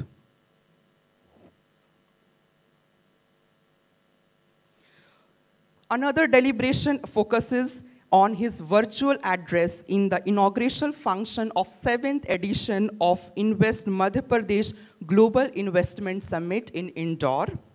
He stated that IMF sees as a bright spot in the global economy, and according to the World Bank, India is in better position to deal with global framework because of India's strong fundamental microeconomic output.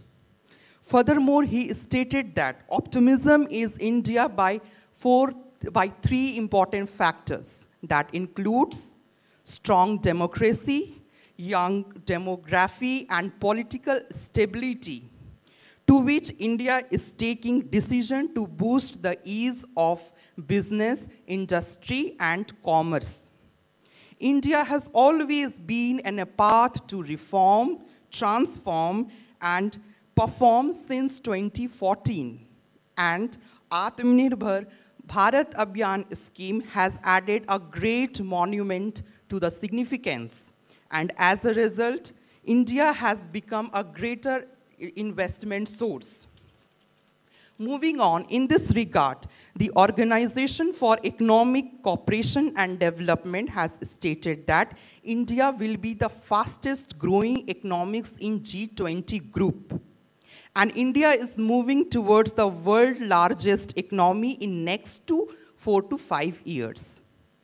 The core principle of this Global Investment Summit is to promote the state policies, formulate industrial-friendly policies, collaboration opportunities, and promoting commercial transportation of goods and service at the university level.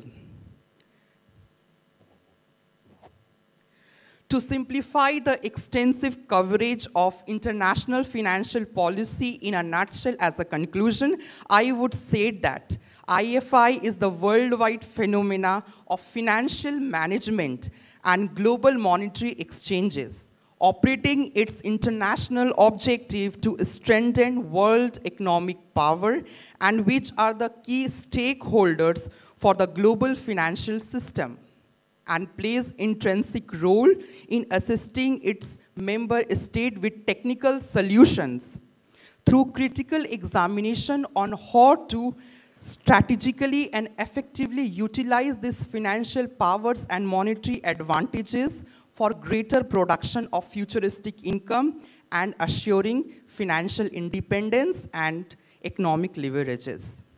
IFI and its institution are indispensable financial instrument for encouraging international corporate structures, for attaining financial stability on a global framework, and monetary advantages, thus necessitate global enhancement of financial network and international economic integration and prosperity. Henceforth, thank you.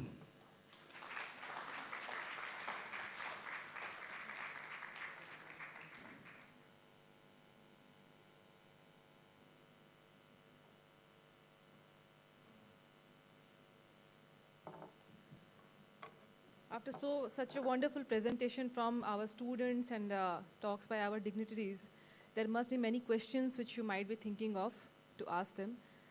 So I'm just opening the round for questions. Anyone who want to ask a question, please raise their hands and they will be given the mic. They can ask the question from there on.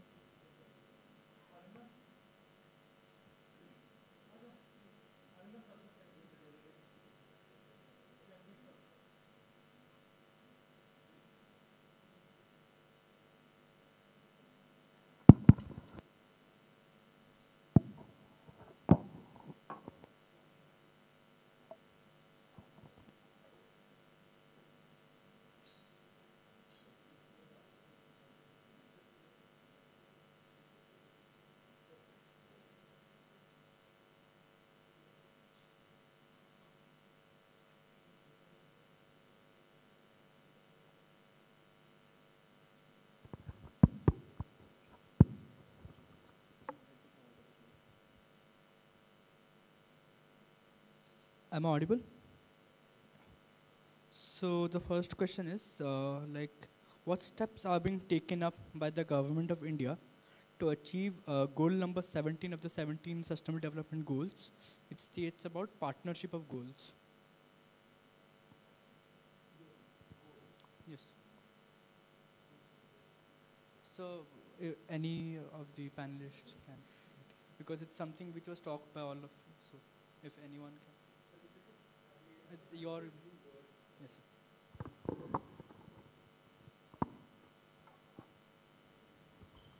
So firstly, let me congratulate the young people who made excellent presentations, including the young scholar who has come from my own institute, Anandita Bhada. But I particularly want to congratulate all the Indian and foreign students who made presentations. You know, this is something that should be placed on record. My view is that goal number 17, requires basically the world to work together. This cannot happen unless there is a mindset change. Unless we can transcend borders, unless we can transcend national identities which are narrowly defined. And I'm reminded of, this Sanskrit saying, I hope I get it right. Yatha heken chakren na rathasya gatir bhavat evam bina evam purush karen vina daivam na siddhyate. So just as a chariot cannot move on one wheel, so also without effort and due diligence we cannot achieve any goals. So it requires us to work together. The problem today at the international level is how to create that consensus. Not just between human beings, not just between countries, but also between institutions. Between what is now in jargon being called parallel institutions also. I'll give you one example. Take, for example, the Bretton Woods institutions that people have spoken about. These today are one of the options of the two, what I refer to as binary options. The parallel institutions are being created elsewhere. For instance, China, very much a part of the existing global order, is also creating some parallel institutions. Parallel institutions have been created by other countries also. Japan created the ADB. It is dominating the ADB. China has created the AIIB, the BRICS New Development Bank. Then China is dominating these institutions. How do you get the existing structures and the new structures also to cooperate? Now in the AIIB, which is a parallel institution led by China, China being the biggest dominating country there. I was a while ago, I seem to be complaining about the fact that in the IMF, the United States has 17.5% or some such share, which is clearly placing the US in a privileged position to stymie any kind of consensus, because you need 85%. And so the remaining 15% is actually less than what the US has. But then China dominates the AIIB. Japan dominates the ADB. India is very much a founding member of the AIIB. So is the United Kingdom. So is Australia. So is France. So is Germany. But there are countries like the United States of America and Japan that are not part of the AIIB. Dialogue partners are actually very much part of the AIIB. But there are some that are not. How do we get these conversations going? The idea is not to throw the baby out with the bathwater. The idea is not to condemn multilateralism. Even weakened multilateralism is better than having no multilateralism. So what we have to do is really to preserve multilateralism, but to try and also reform it at its core. There is talk about reinvigorating multilateralism. For me, reinvigoration is not enough. You require to reform it also and make something of a habit of cooperation between, what we call the established privileged powers, the emerging economies and powers. similarly between competing, structures and institutions. But I'm sure some of our youngsters will also have something more to say.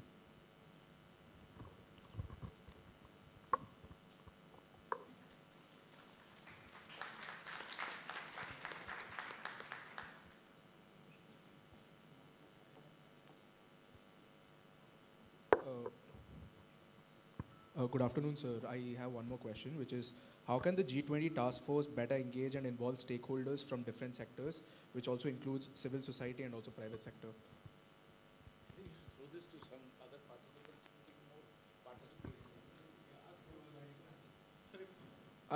If anyone has an answer, they can answer this question if they want to.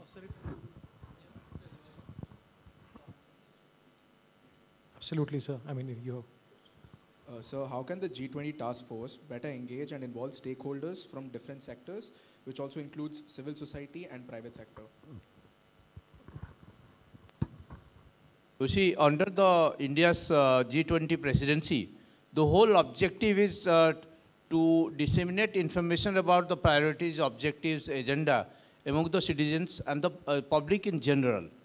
So whether it is civil society or private sector, it's covering the entire spectrum of population. The whole idea is to educate the public and also enable them to participate in the whole process of G20. That is the call by the Honorable Prime Minister of India to remain engaged, contribute. That's the whole idea of getting T20 delegation in KIIT campus, and also the Y20 we had recently.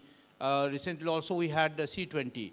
The whole idea is a different concept, different sectors of or different parts of G20 processes or engagement groups. That's the whole idea, is to keep the citizen student community engaged in the whole process.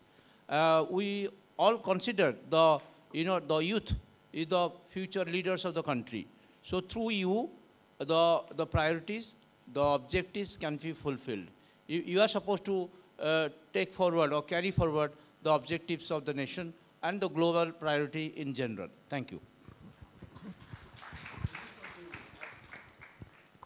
Ambassador Debraj Pradhan has given a very good and precise answer. Let me just add to this that under India's G20 presidency, we have the largest number of engagement groups ever. We have 11 engagement groups, and this straddles the entire spectrum of what you call civil society, NGOs, the business world.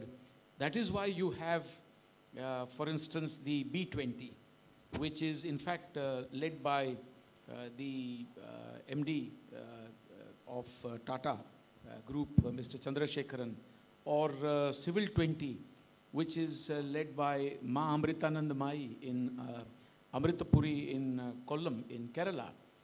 You have the Youth 20, you have the W20. When you look at the spectrum, including, for instance, the Think 20, which is the Ideas Bank, you will see that we are engaging just about everybody. So the engagement groups will give you the answer to your question. When you look at the engagement groups under India's presidency and the kind of topics that they deal with, the spectrum of interests that they have included. Thank you. Sir, as we know, terrorism is big problem and big obstacle for development. Then what will be the step taken by Indian leadership in G20 to reduce terrorism?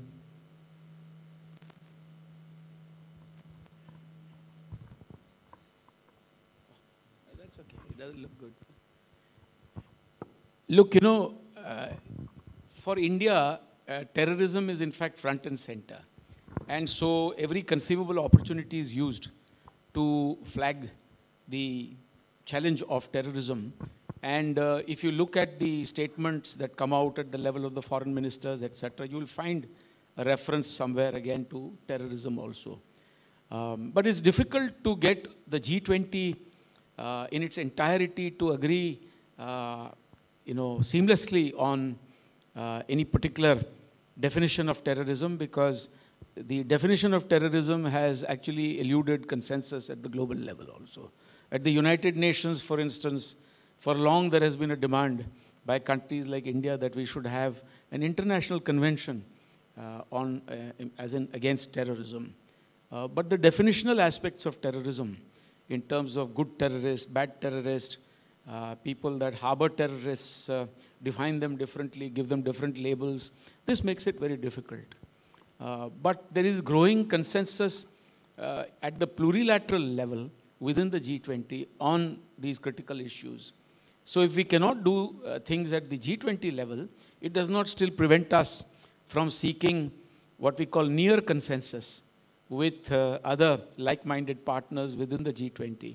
Notably, there would be a greater convergence on terrorism between India and the G7, no doubt, because the G7 also has a similar, perception of terrorism.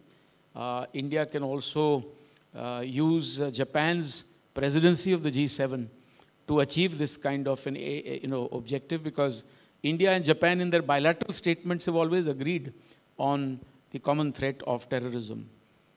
If you read the bilateral statements of summits. So there is already an agreement between India and Japan.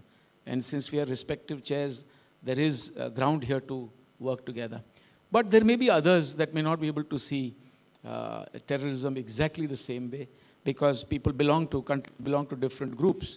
If there are, for instance, OIC members, which are within the G20, and there are OIC members, they're bound to look at it differently because of their own constituencies and such things. But we must keep up the pressure.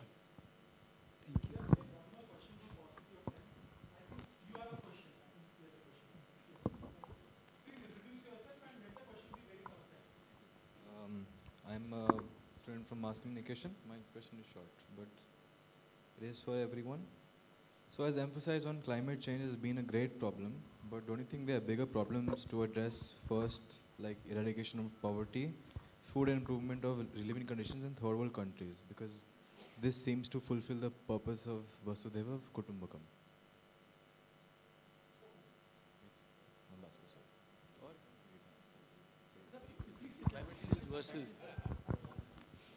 No, I think the short answer is that all these are important. This is not supposed to be either or. You cannot be talking only of, poverty and, eradication of poverty and not talking of climate change. Nor can you simply talk of climate change and not talk of the other. Because these are also intrinsically interlinked today. Today, you are aware that climate change can actually exacerbate the problem of poverty by creating, food shortages, by creating natural disasters, by displacing people, by creating, internally displaced persons, by forcing migration across borders. Well, climate change can cause all of the above. When entire water systems dry up, when there are either floods or famines, what happens is catastrophic in terms of its impact. So I think these have to proceed simultaneously. Thank you.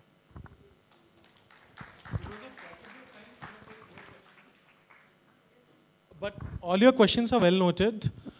We have also been kind enough to invite Ambassador Sujan Chino and his team again. And I'm sure that this interaction will go on further. As of now, we are stopping the taking of further more questions. And we will proceed with the program.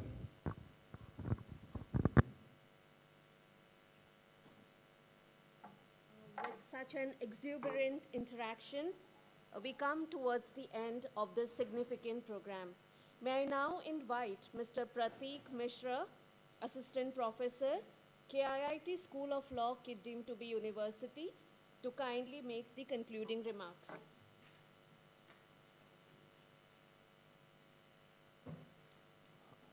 I'll be short because I can see some of my students who are hungry. So let me just start. A very warm good evening to the esteemed dignitaries and respected participants.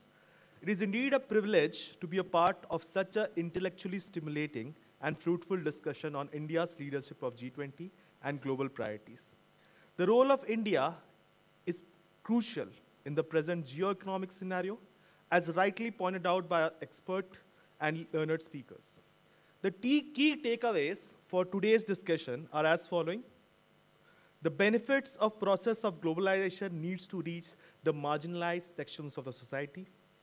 The 6 T factors, as rightly pointed out, needs to be analyzed across the geography, which are trade, which needs to be fair and equitable, technology, which needs to be regulated in a much more fair manner, territorial disputes, which needs to be addressed in order to ensure a peaceful coexistence, terrorism, which affects the entire humanity and is certainly not a region-specific problem, and trust deficit has to be taken care of.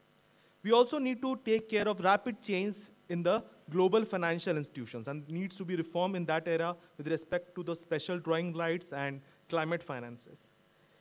The world needs a moral compass, and India indeed can be a navigator to the world to reach the goal of sustainable and equitable development. There needs to be a just transition by building a circular economy, by providing more opportunities and more avenues of climate finance by MDBs and DFIs, technology cooperation, and creating more open digital public infrastructure. The establishment of more institutions like our very own case, which has been doing a phenomenal job in achieving the goal of partnership collaborations in the area of education and social empowerment. The green energy mission of Prime Minister needs to be realized into action, which is being done in the current presidency in order to ensure to reduce carbon footprint and to ensure sustainable development. To create affordable, accessible, and available digital infrastructure by reducing digital divide and by increasing digital literacy by international financial institutions. To create a fair and favorable lending mechanisms by various institutions of the World Bank, and with the present presidency, India shall definitely steer the world to have a much more inclusive, progressive, and sustainable outlook towards development. The member states in their dealing must be inspired by the philosophy of our Mahavedas, like that of Vasudeva Kutumbakam and Ano Bhadra Kratvo Yantu Vishwa, that is, let noble thoughts come from everywhere. Thank you.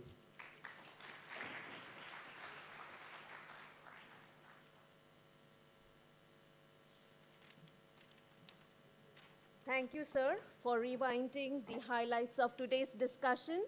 May I now invite and request Ambassador, our guest of honor, Ambassador Sujan R. Chinoy, and Ambassador Debraj Pradhan, Director General, International Relations, KIIT deemed to be University, to kindly give the token of appreciation as a certificates to our students who made the presentations today for the program.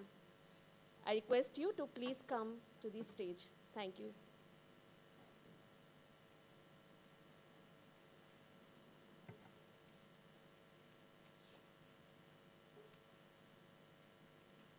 May I now request Ms. Runita Pradhan to please come for the presentation.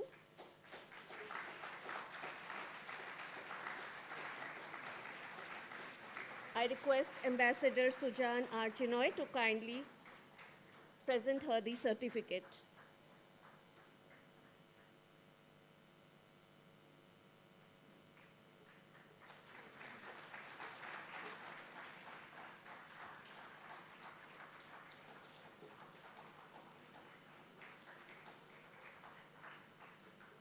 May I now invite Mr. Douglas Mayani Nailude to kindly come up the stage. I request Ambassador Debraj Pradhan to kindly present the certificate.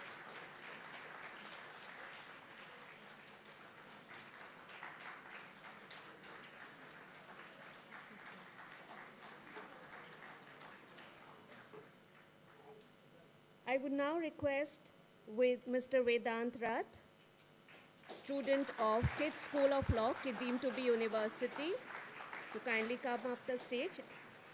And I request Ambassador Mr. Sujan R. Chinoy to kindly give the certificate.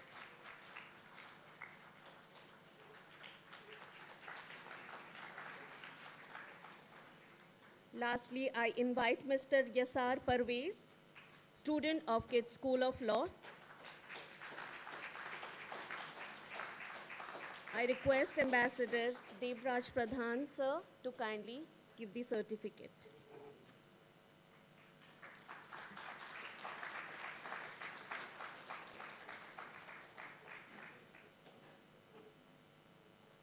Thank you, sir, for extending the appreciation. Thank you. May I now invite Ms. Tulip Suman, Assistant Professor, KIIT School of Law, to deliver the vote of thanks.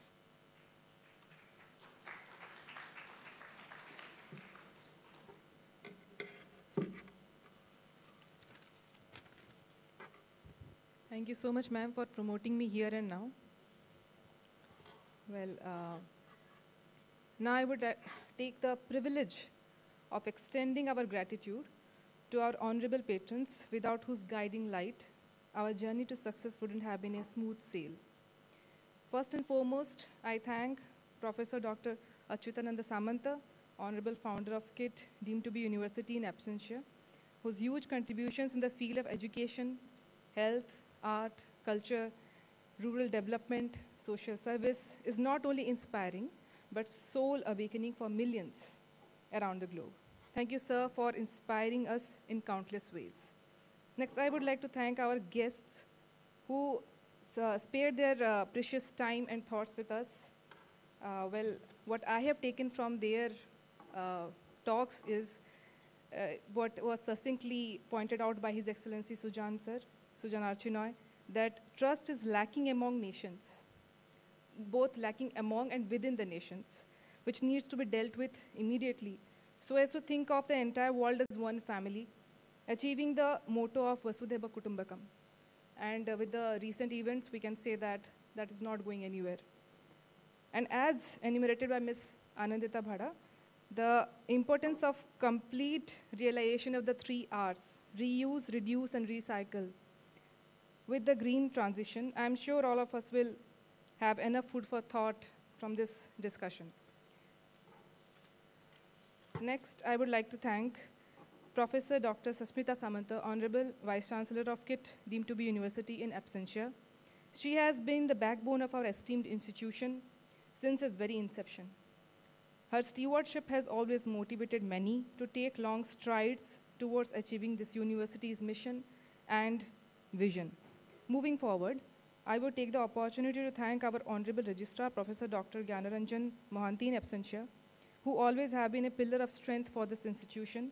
His brilliant ideas, unconventional thinking, and active engagement in public discourses are appealing and constructive. I would like to thank His Excellency Mr. Debraj Pradhan, sir, Director General, International Relations Office, and his wonderful team for organizing and coordinating such a thought-provoking and invigorating discussion. We would also extend our sincere gratitude to the School of Architecture for providing all necessary and required infrastructure and logistical support for the smooth functioning of the event. I would also like to thank our esteemed director, Professor Dr. Bhavani Prasad Panda, for his constant encouragement and guidance, and the student members of MUN Society for their kind cooperation during the event. I would also like to thank the student presenters, Runita Pradhan, Douglas Mayani Nailudi, Vedant Ratha, and Yasar Parvez, who have presented their views on various topics of contemporary relevance regarding G20. Such wonderful presentations, such colorful slides that they have presented.